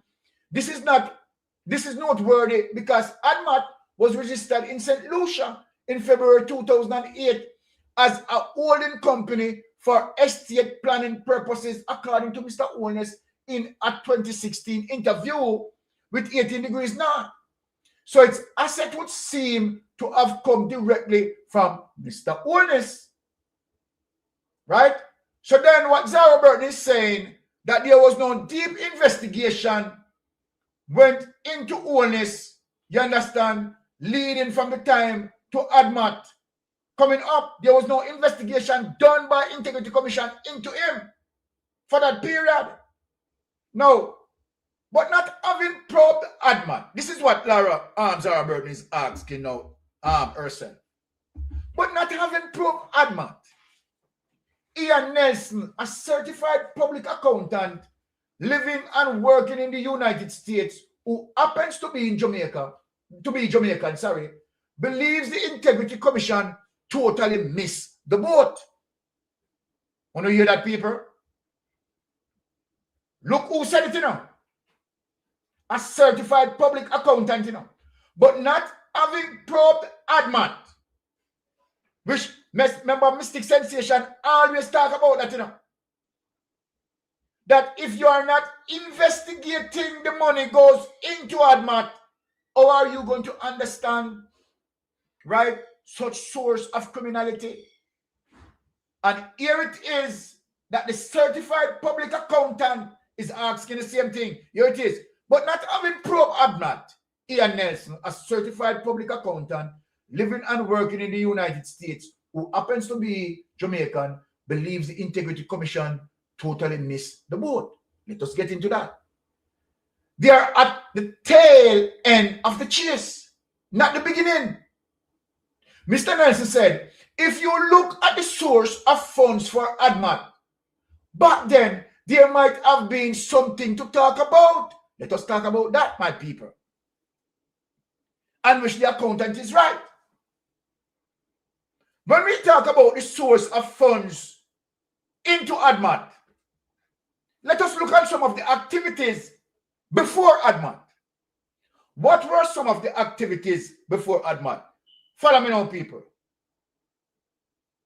1995, Andrew Onus worked with Edward Philip George Seaga, right? Between the period 1995 to 1997 in a charity. And where he worked for a charity organization doing accountant work for Edward Seaga. In 1996, Edward Seaga borrowed 31 million US dollars from Dan Crawford. This is one of the situations that caused the financial meltdown. Now we can stop and think in terms of what I'm saying. Now, Andrew Holness went on NNN. Now I'll give you the whole scope, because I understand everything. I can talk about this SSL, like open my hand back, right? Like how I know my hand back, that phrase. I can talk about this SSL like how I know my hand back. Now watch this now, people. Andrew Holness went on Abka Fitz-Henley, did an interview, went on NNN, did an interview with Abka Fitz-Henley, and told Abka Fitz-Henley that he came in with $47 million. Mark one people, that when Andrew Holness put this, right, as it relates to the time that he came in politics in 1997, Andrew Holness was only 23 years of age. So let us look now that if Andrew Holness should, as according to him, right, brought into the politics $47 million, the question asks, where did he get it from? Where did he get it from? Watch this. So we ask the question, the money that Edward Seaga borrowed, did Andrew Holness steal a portion? And having that portion, was that portion used as according to him? Him claim say him buy 2 taxi, nobody don't know them taxi there. But if we are to believe him that he brought $47 million, we have to ask where he got it from. Isn't that a simple question? So then, what we know for sure as it relates to evidence that we have was that Andrew Holness had that period of information between 1998, right, to 2020. And one of the reasons why Andrew Holness had that period, he did not tell the Integrity Commission nothing about that period. Now, let us look on the so-called $47 million people. It simply means what we know for sure as it relates to evidence coming out of the Integrity Commission investigators, that Andrew Holness joined Olent in 2006. Where did Andrew Holness get that money from to put into Olent? Now, Andrew Holness make a spin-over from Olent and go into Cash Plus. Andrew Holness also make a spin-over from Cash Plus and go into SSL. I am going to stop it right there and read on, because I'm going to show you what happened as it relates to SSL. But not having probed ADMAT, Ian Nelson, a certified public accountant living and working in the United States, who happens to be Jamaican, believes the Integrity Commission totally missed the boat. They are at the tail end of the chase, not the beginning. Mr. Nelson said, if you look at the source of funds for ADMAT, back then, there might have been something to talk about. The commission didn't answer a question from 18 Degrees North as to why it didn't probe the source of funds for ADMAT, which Mr. Holness had disclosed in 2016 had dear shareholders, being himself and his then 2 teenage sons, ADMAT and Matthew, while ADMAT was mentioned in the investigation report. The commission's main concern was what was the value of ADMAT asset in 2021 and how did it contribute to Mr. Holness' overall net worth then and beyond. Now, watch this now, people. As 18 Degrees North reported in 2016, the first known property purchased by Mr. Holness and his wife, Juliet, was in 2002. Now, listen now, people. When they bought their home at Great House Boulevard in St. Andrew for $7 million Jamaican dollars, 144,000 US dollars. With Mr. Holness' salary as a member of parliament being around $2.2 million. When you hear that, people? Per year, there were 2 listed mortgages amounting to 5.33 million. 2 listed mortgages as it relates to the original home that they purchased, which means that their down payment was only 1.67 million, right? 7 million slash 5.33 million. Now watch this now. And yet, 6 years later in 2008, listen now, people. This is where Zara Burton dig down, deep dive. Watch this now. And yet, 6 years later in 2008, without any listed mortgages, this is what Zara Burton investigated. Right? Go through the bank checks, go through all of what she can go through, and this is what the investigation revealed. Ahmad was able to purchase an apartment on Acadia Drive in St. Andrew for $16 million. Where Andrew Wallace get that money from? People will ask. Where did Andrew Wallace get that money from? In 2009, look now, people. A lot at Wycliffe Close in Beverly Hills in St. Andrew for $15.275 million. So 2008, he bought a property for $16 million.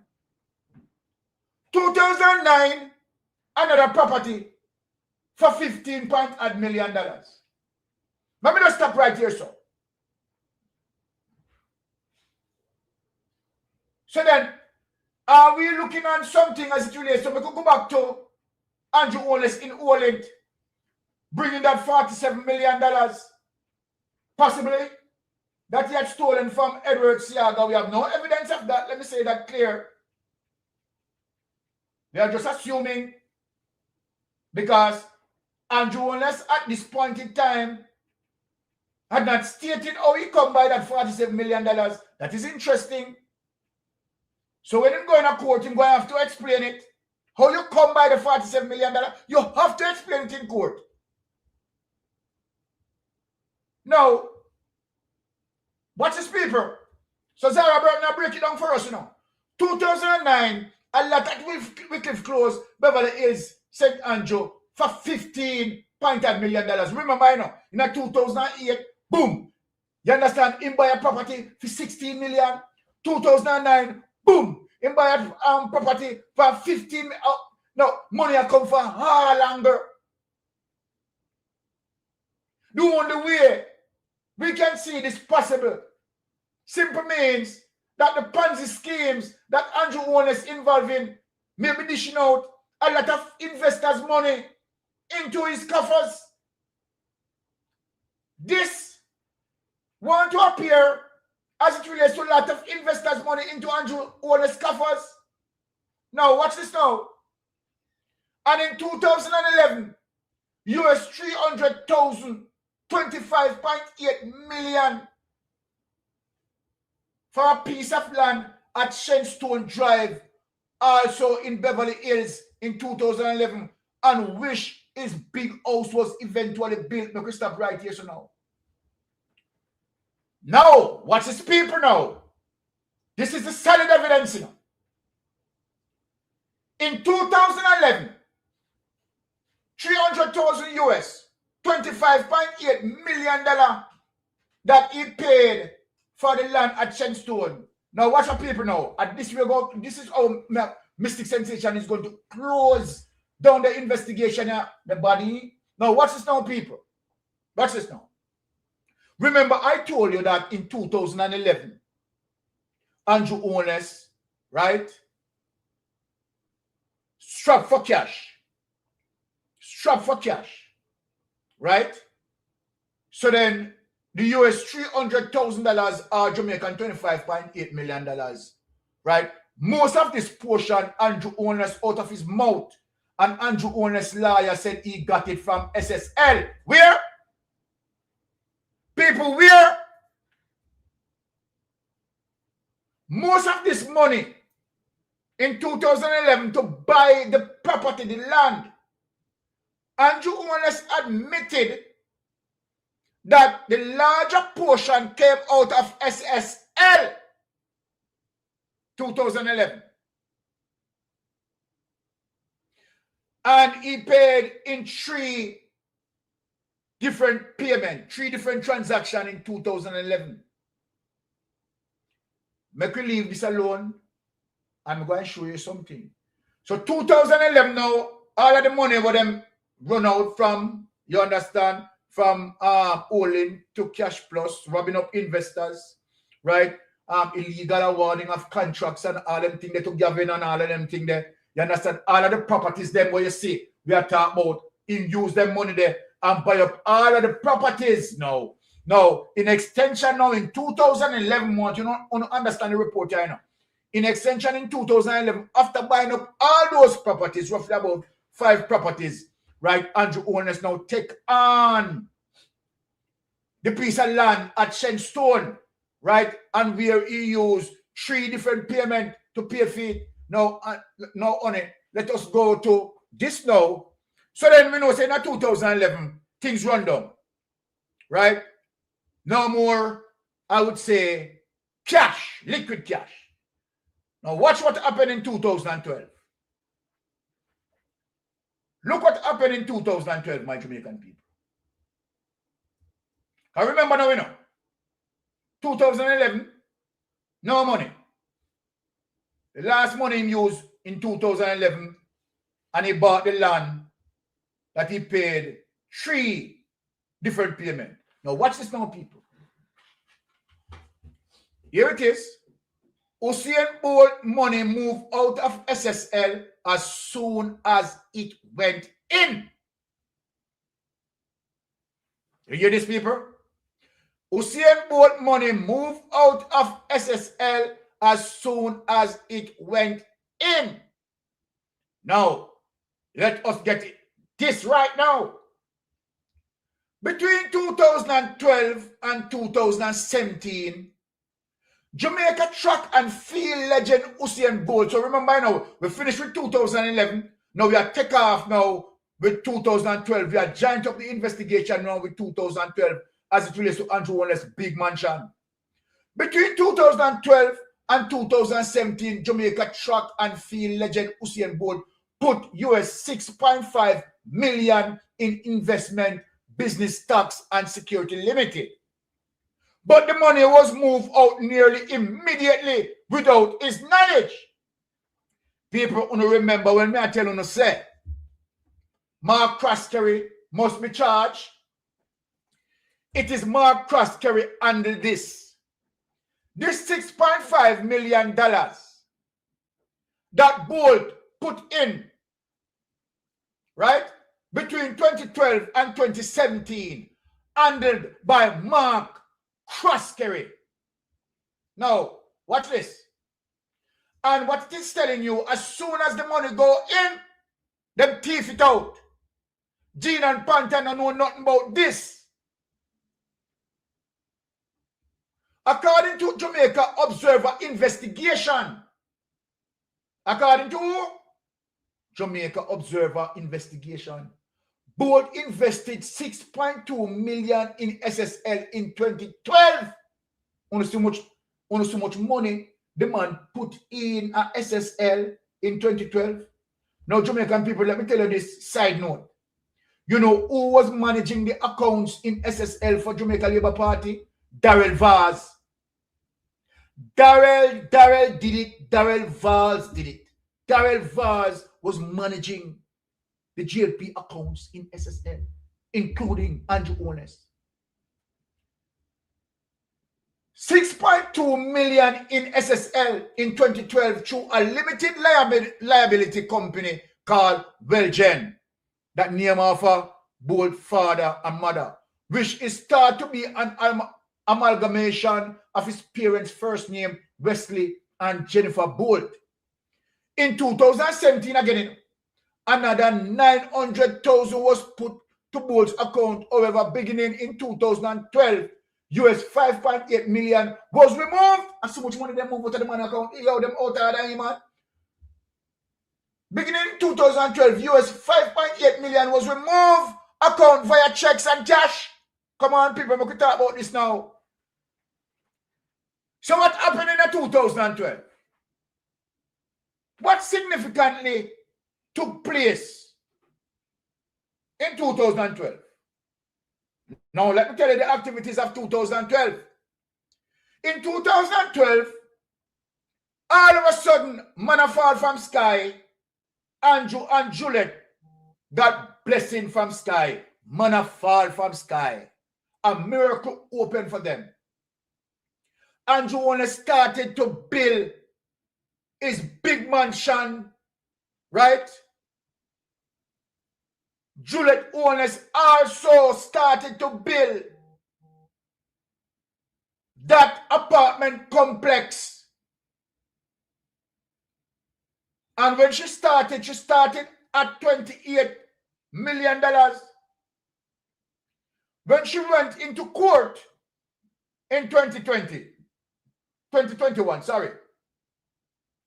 she explained to the judge that her property, based on the current market value at 800 million Jamaican dollars. Me show you that. Now, in 2017, what you know, another 900,000 was put to Bolt's account. However, in the beginning of 2012, 5.8 million was removed from his account via checks, and cash, So, all right, who these checks and cash go to? So, this is it in terms of more charge has to come. Remember now, these movements of checks and cash, SSL don't have a license, people. Bear in mind, because we know that late. SSL no have a license. They neither registered for do them sort of undertakings, See that plain and clear. In 2017, another 900,000, right, dollars was put to Bolt's account. However, beginning in 2012, US 5.8 million was removed from his account via checks and cash. So this put the bank in crosshairs of investigation, People at the bank will have to explain this. Now, furthermore, 90,000 US in the account between 2019 and 2022 was swiftly withdrawn. And come here, people. Come here, people. And lend me no years here. Furthermore, US 90,000 in the account between 2019 and 2022 was swiftly withdrawn. Jamaica people, you know, say Andrew Owners last withdrawal out of SSL was 2021. Andrew Owners closed his account in SSL 2021. Andrew Owners again in a 2021 got money out of SSL 2021. And we said that Andrew Owners said he closed his account in 2021. This is the information we are getting. Furthermore, 90,000 US in the account between 2019 and 2022 was swiftly withdrawn. Swiftly withdrawn. The money removed would have included interest and dividends earned on top of the minimum amount invested. An observer source said on Sunday, take that away on it. Take that away on it. So when we look at the mess that we have in front of us,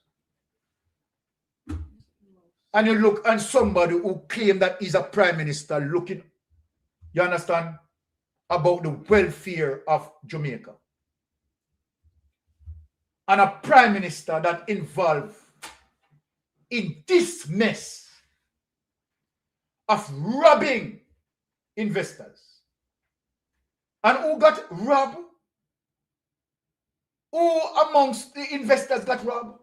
None other than a Jamaican icon who had brought and carried Jamaica on his back. I like Jamaica on the pinnacle of track and field. Let me ask your you something, Andrew Holness and your administration. If you can disrespect an icon like this and disregard him as it relates to you and your criminal friends, right? Then you respect nobody in Jamaica. Go back to what I'm saying. That for some people who believe that, okay, all right, they wouldn't want to see Donald Trump, right, send the Delta Force team and drag him out. You not only need to be dragged out. You not only need to be dragged out. You need to be going to a public square and put to shame. Put to shame. If they could have you arrested and walk through every parish naked with Jamaicans here, that's what needs to be done. You're a vicious and cruel person. You are a vicious and cruel person. And they sell what Big Mama they try to sell you. And Josh Davis they try to sell you. And anybody who they try to sell you. You're the demons. You are the demons of hell. Now, just look at that. Now look at this now, people. When we look at the level of wrongdoing that Andrew Holness is involved in, and when you look at him coming out and speaking nicely, right, and talking about, you know, we have to care for Jamaican people and we have to do this and garbage, premeditatedly acted. This was Andrew Holness' dream to get into power, to create an impact so devastating that it is going to take us more than 50 years to rebuild what Andrew Holness had done to us. Andrew Holness. The level of viciousness. Now, watch this. I can take half of that and show you how vicious again this man is. So we shift off of that and we are going to go into some extrajudicial killing. And I want you to hear Andrew Holness on something. I want you to hear Andrew Holness on something. Let us go into this. Extrajudicial killing I am going to address to show you that this man has no care and willing to lie his way through, right? It's not going to work. No. No. Yes, that one. Now, my people, listen to this. Listen to this.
Stop him right there on it.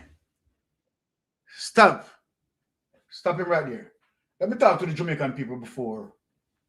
Let me talk to the Jamaican people, right? Before we get into this. This is the thing with Andrew Honest, my Jamaican people. And what I'm going to speak on, you're going to see what I'm saying. Now, look at this, my Jamaican people. Look at this. Oh, it showed? The previous clip showed? Okay. Andrew Honest, as a result of that person that they captured, so-called most wanted, this is how Andrew Honest always caught up, right, in the politics. They said they weren't hearing it. Wow. Well, we have to do it again. Okay, so all right, let us share this again. I'm glad that someone mentioned that they weren't hearing it. All right, so let us share it again.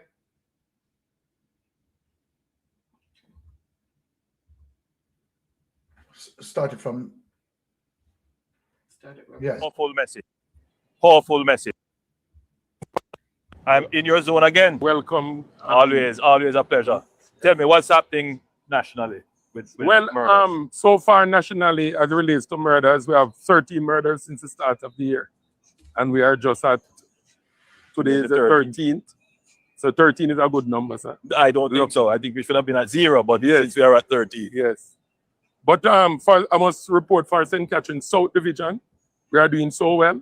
Last year, we had 40% reduction in murders. And to date, we have no murders since the start of the year. Since the start of this year, we have recovered 3 illegal firearms. And 5 persons have been arrested so far. 3 in 1 incident. So that only goes to show that where these persons continue to surrender and with their firearms, they are there in court. I've seen where one of the most wanted persons was captured. Was it in this division? Yes, in this division. He is Courtney Ashley, OC Bloodstain. He is the leader for the Bottom Marvel gang in Kingston. He was captured in a gated community in our space yesterday. And I must say that this is the team that actually captured the country most wanted. And he surrendered peacefully. So it goes again to show that where you decide not to challenge the police and lay down your arms, you will definitely have your day in court. Powerful message. In fact, powerful messages have been delivered here. This is the thing with Andrew Honest. You hear what he said? Powerful message. Powerful message. Because you know what Andrew Honest is going against? Is going against to the fact that we are speaking out against extrajudicial killing. And what he wants to say, the foundation, what he wants to lay, the narrative that he wants to lay, that we are lying on the police, right?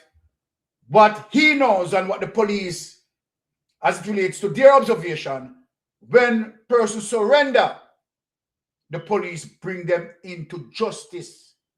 This is what you said, Andrew Honest.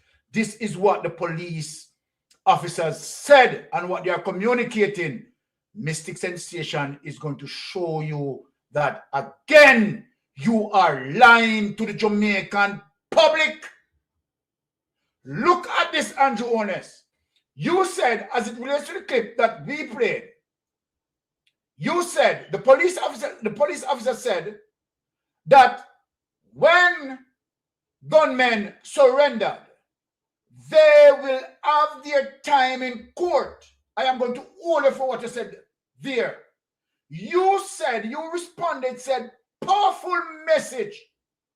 Goes to show you that when you don't have retaliation against the police force, you are not going to have anyone killed. And so then, don't blame the police as it relates to extrajudicial killing. No, Andrew Honest, identify what is this. I am going to show you someone, right? I'm going to show you a couple of videos where gunmen surrendered. Don't have any weapons. Don't have any weapons at all. They surrendered and put to death. Look at this, Andrew Honest.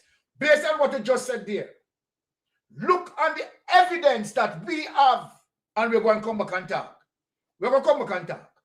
Now, play it. Make sure the evidence. Make sure the evidence, people. To show you how vicious this man is. To show you how lie this man is. This man is just lie and wicked. Look at this.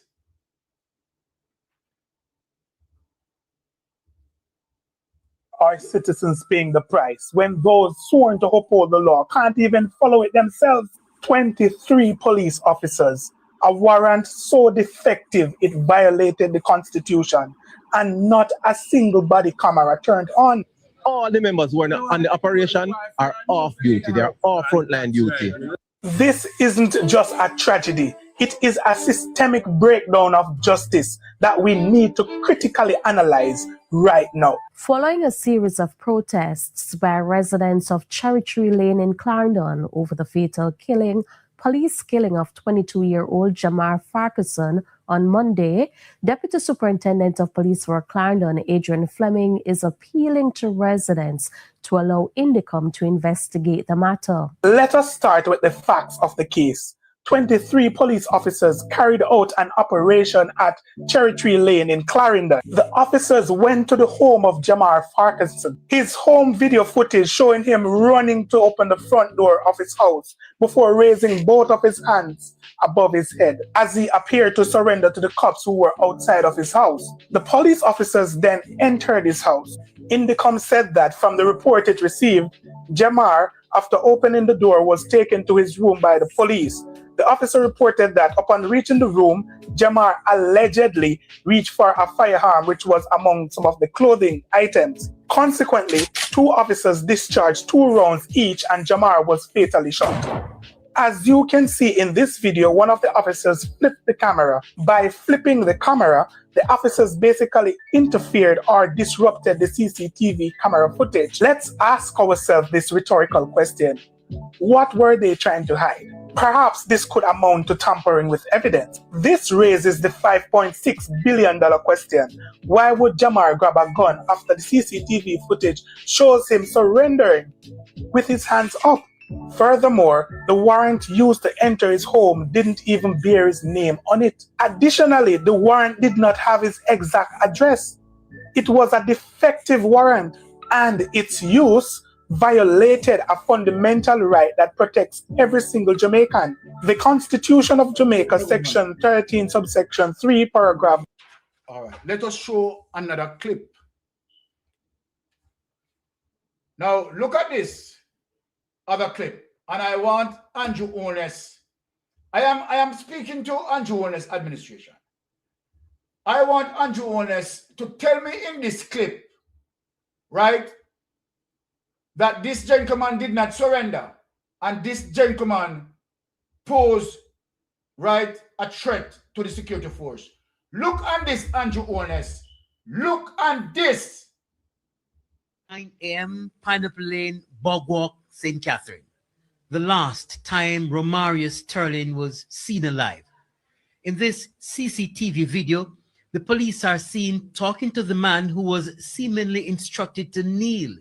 He was taken outside his premises, and then the sound of a gunshot. It's unclear how many members of the security forces were at the scene, but we observed them milling around. By this time, Romario Sterling laid lifeless on the ground. The police report on the incident last Thursday stated that the shooting happened at 8:20 p.m. That's not what happened. They came here in the morning. They had him here. They can see the video. The time span on the video says 7:49. Already had him here with him hand on him head. 7:49 a.m. or p.m. A.m. It also stated that the deceased man was shot during a confrontation. No gunshot no come through. 7:49 a.m. Pineapple Lane, Bogwalk. And those police officers that parading lies, right? Hold on a minute. Remember me talking. So you and those police officers parading lies, selling to the Jamaican people. Tell us, as it relates to that officer speaking, where these persons continue, right, to surrender with their firearm. From once they surrender, they will be brought to justice. Have you seen that in terms of the clip that we played? They have surrendered. And what happened to them? Have no gun in hand. But one brought to his knees, was asked to kneel. And point blank range, you murdered him. And you coming out now. Don't want to speak to the issue as it relates to extrajudicial killing. But you want to line yourself, twisting the truth, because you're an original scammer. You're a deceiver. Are you going to speak on extrajudicial killings? So then, what we are showing you, live CCTV, we are not to believe our lying eyes. Now, let me play my friend and what his comment has to say about it. Let us play him. Yes.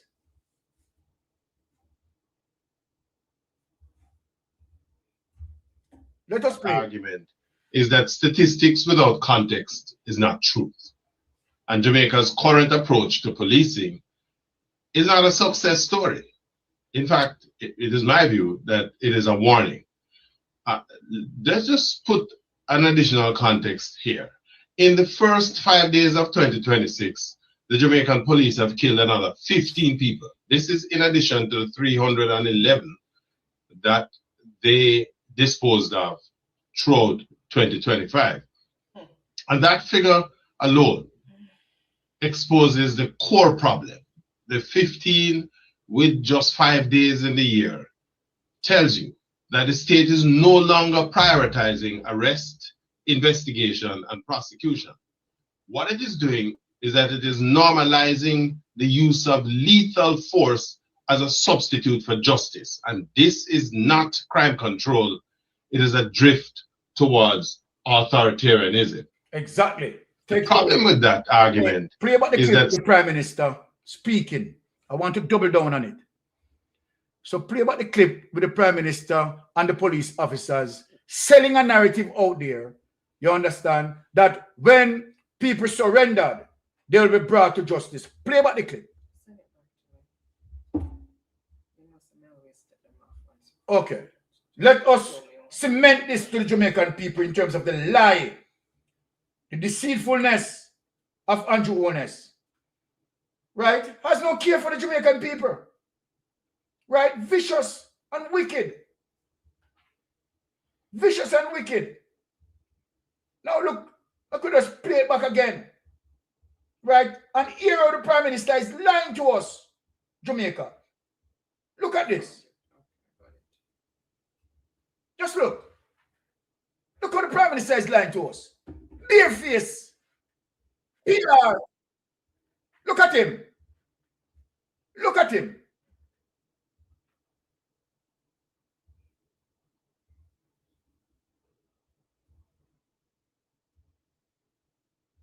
Welcome. Always a pleasure. Tell me what's happening nationally. Well, so far nationally, as it relates to murders, we have 13 murders since the start of the year. And we are just at, today is the 13th. So 13 is a good number, sir. I don't think so. I think we should have been at 0, but yes, since we are at 30. Yes. But I must report for St. Catherine South Division, we are doing so well. Last year, we had 40% reduction in murders. And to date, we have no murders since the start of the year. Since the start of this year, we have recovered 3 illegal firearms. And 5 persons have been arrested so far. 3 in 1 incident. So that only goes to show that where these persons continue to surrender and with their firearms, they are in court. I've seen where one of... Stop the liar from the pit of hell. Stop the lying. Lying from the pit of hell. This is Andrew Honest's killing machine. Look on them. Killing machine. Of the most wanted persons was captured. Was it in this division? Yes, in this division. He is Courtney Ashley, OC Bloodstain. He is the leader for the Bottom Marvel gang in Kingston. He was captured in a gated community in our space yesterday. And I must say that this is the team that actually captured the country most wanted. And he surrendered peacefully. So it goes. Because you're under pressure from social media. Pressure from social media to change your behavior. So this one case now, Andrew Holness sell himself into it. This is what Andrew Holness used in terms of the politics and how twisted this man is. If you remember when he engaged, what the Rastaman name? Peanut Dread. And highlight Peanut Dread to be a positive individual. Wanting to give him ambassadorship, Peanut Dread. Until Wayne Lonesome played that clip where Peanut Dread is demanding the ladies them business from them. And if the ladies don't give the business to him as a can to him, right? Them neck for cut. This is what Andrew Holness is doing again right here. And this is one of the reasons why these things, you understand, catch him and to show him who he is. He's a deceiver, he's a scammer. Very same thing that he had done with Peanut Dread. This is, there he is. There he is PRing, telling lie. And look at the reality of the situation now. Play by the clip now, show them murder. Carry the man around at the zinc place and murder him. To show you, this is not their normal behavior. So tell me now, contrary to what you said, this is the reality on the ground. Right? Contrary to what you said, here's the reality on the ground. It's to show you, look at this. Tell me where you bring in this gentleman. Look at this. 2:49 a.m. Pineapple Lane, Bogwalk, St. Catherine. The last time Romarius Sterling was seen alive. In this CCTV video, the police are seen talking to the man who was seemingly instructed to kneel. He was taken outside his premises and then the sound of a gunshot. It's unclear how many members of the security forces were at the scene, but we observed them milling around. By this time, Romarius Sterling laid lifeless on the ground. The police report on the incident last Thursday stated. So contrary to what you said and what you want to display to Jamaican people,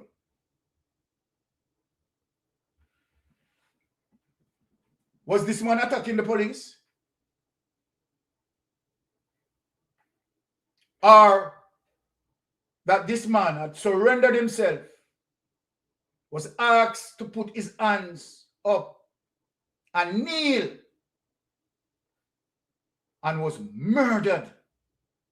Murdered. Does it look like anything what you are talking about or what you are trying to spin? It's day and night, Andrew Holness. Day and night. The lies, the deceit. You don't want to do it as it relates to crime. You trick and you rob investors out of their money. From Ponzi scheme to Ponzi scheme, from to Ponzi scheme. You're a deceiver. You're a criminal. So we are just showing the evidence of who you are. And so then Jamaica need to understand and hear the truth of a recorded data that I'm going to provide now. Let us play the final clip. Jamaica killings and violence. And Jamaica, let us read this to show you the viciousness of this administration. Now, look at this, Jamaican people. right? We are here. You understand? We support the police when the police execute, right, their work accordingly. But we can't, in support of extrajudicial killing, and obviously Andrew Holness, you are supporting it. Now look at this report here. On March 14, 2001, at around 5 a.m., approximately 60 police officers from the crime management unit surround a house in Brayton. According to the police version of events, when officers asked for access to the house, they were met with a hail of gunfire. We are showing you the history of the police behavior. The officers returned fire, killing 7 young men. Local residents told a different story. According to their testimonies, the police captured 5 of the young men, beat them in front of the yard of the house, and then executed them one at a time. Neighbors described the heart-rending pleas of the young men as they begged for their lives. One neighbor responded to the pleas by visiting the house and was shot and killed. Another resident passing by the house on an errand was also shot and killed. Toothbrush in hand. Look at that. More than 1,400 people have been shot dead by police over the past 10 years in Jamaica. A country whose population is only $2.6 million. This is very serious. 2.6 million. It's $2.6 million. The rate of lethal police shooting is one of the highest in the world. Highest in the world, people. The police account of events usually that the victims were killed in a shootout after opening fire is disputed in many cases by eyewitness testimony and contradicted by forensic evidence. By forensic evidence to show you that the police are serial liars. Some of these police who caught up in this, they are serial liars. And that one story of people shooting at them and rare blah blah has nothing bearing in the truth and facts, because here it is disputed in many cases by eyewitness, and not only by eyewitness testimony, and contradicted by forensic evidence. The truth is rarely uncovered. Not only are police officers overusing deadly force, but the authorities are failing to conduct prompt, thorough, and effective investigation into killing by the police. Andrew Holness administration failed. As a matter of fact, they are following the instruction of the Andrew Holness administration. Police brutality flourishes when police officers are not held to account for their actions. Amnesty International has documented many cases of police brutality in Jamaica, some amounting to torture. The most frequent victims are criminal suspects, generally poor, young black men. Victims also include relatives of criminal suspects, children and women, as well as children and women. Methods have included beatings, burns with hot iron, and mock executions. 7 years after 3 men suffocated to death in an overcrowded police lockup. Mighty goodness, take this away. Now, Jamaica, we have to call a spade when we see it, as it relates to the cruelty that Andrew Holness administration, right, has been doing to the Jamaican people. No caring government. And we have to call it out. And so then, let me say this, right, again, as it relates to this afternoon clip. But later, Mystic Sensation is coming back. And remember, we are going to pull out, you understand, the treaty situation, right down the extradition situation. And some of you are going to be shocked when you see it, right? And this time, right, the evidence as it relates to United States confirming it, right? And we are going to see years upon extradition under the Bruce Golding-led government and Andrew Holness-led government. You don't want to miss later. Later will be greater. let me just give Wifey to close us out. Wifey? Okay, guys, thank you again so much. As usual, you could have been elsewhere, but you chose to be with us. We do not take that for granted. So again, thank you so much for tuning in, and we will see you shortly. Safe travel on the gravel. Until later. All right. Blessings. I know why you come to me with that foolishness, you know. You elect a prime minister, and is a prime minister run the country. It is time we learn to hold our leaders accountable for their actions and stop making excuses for them. Stop making excuses. Otherwise, go elect the people who really run in the country. And I don't want the right start that stupid argument. Hold the people you elect accountable and stop making excuses for them.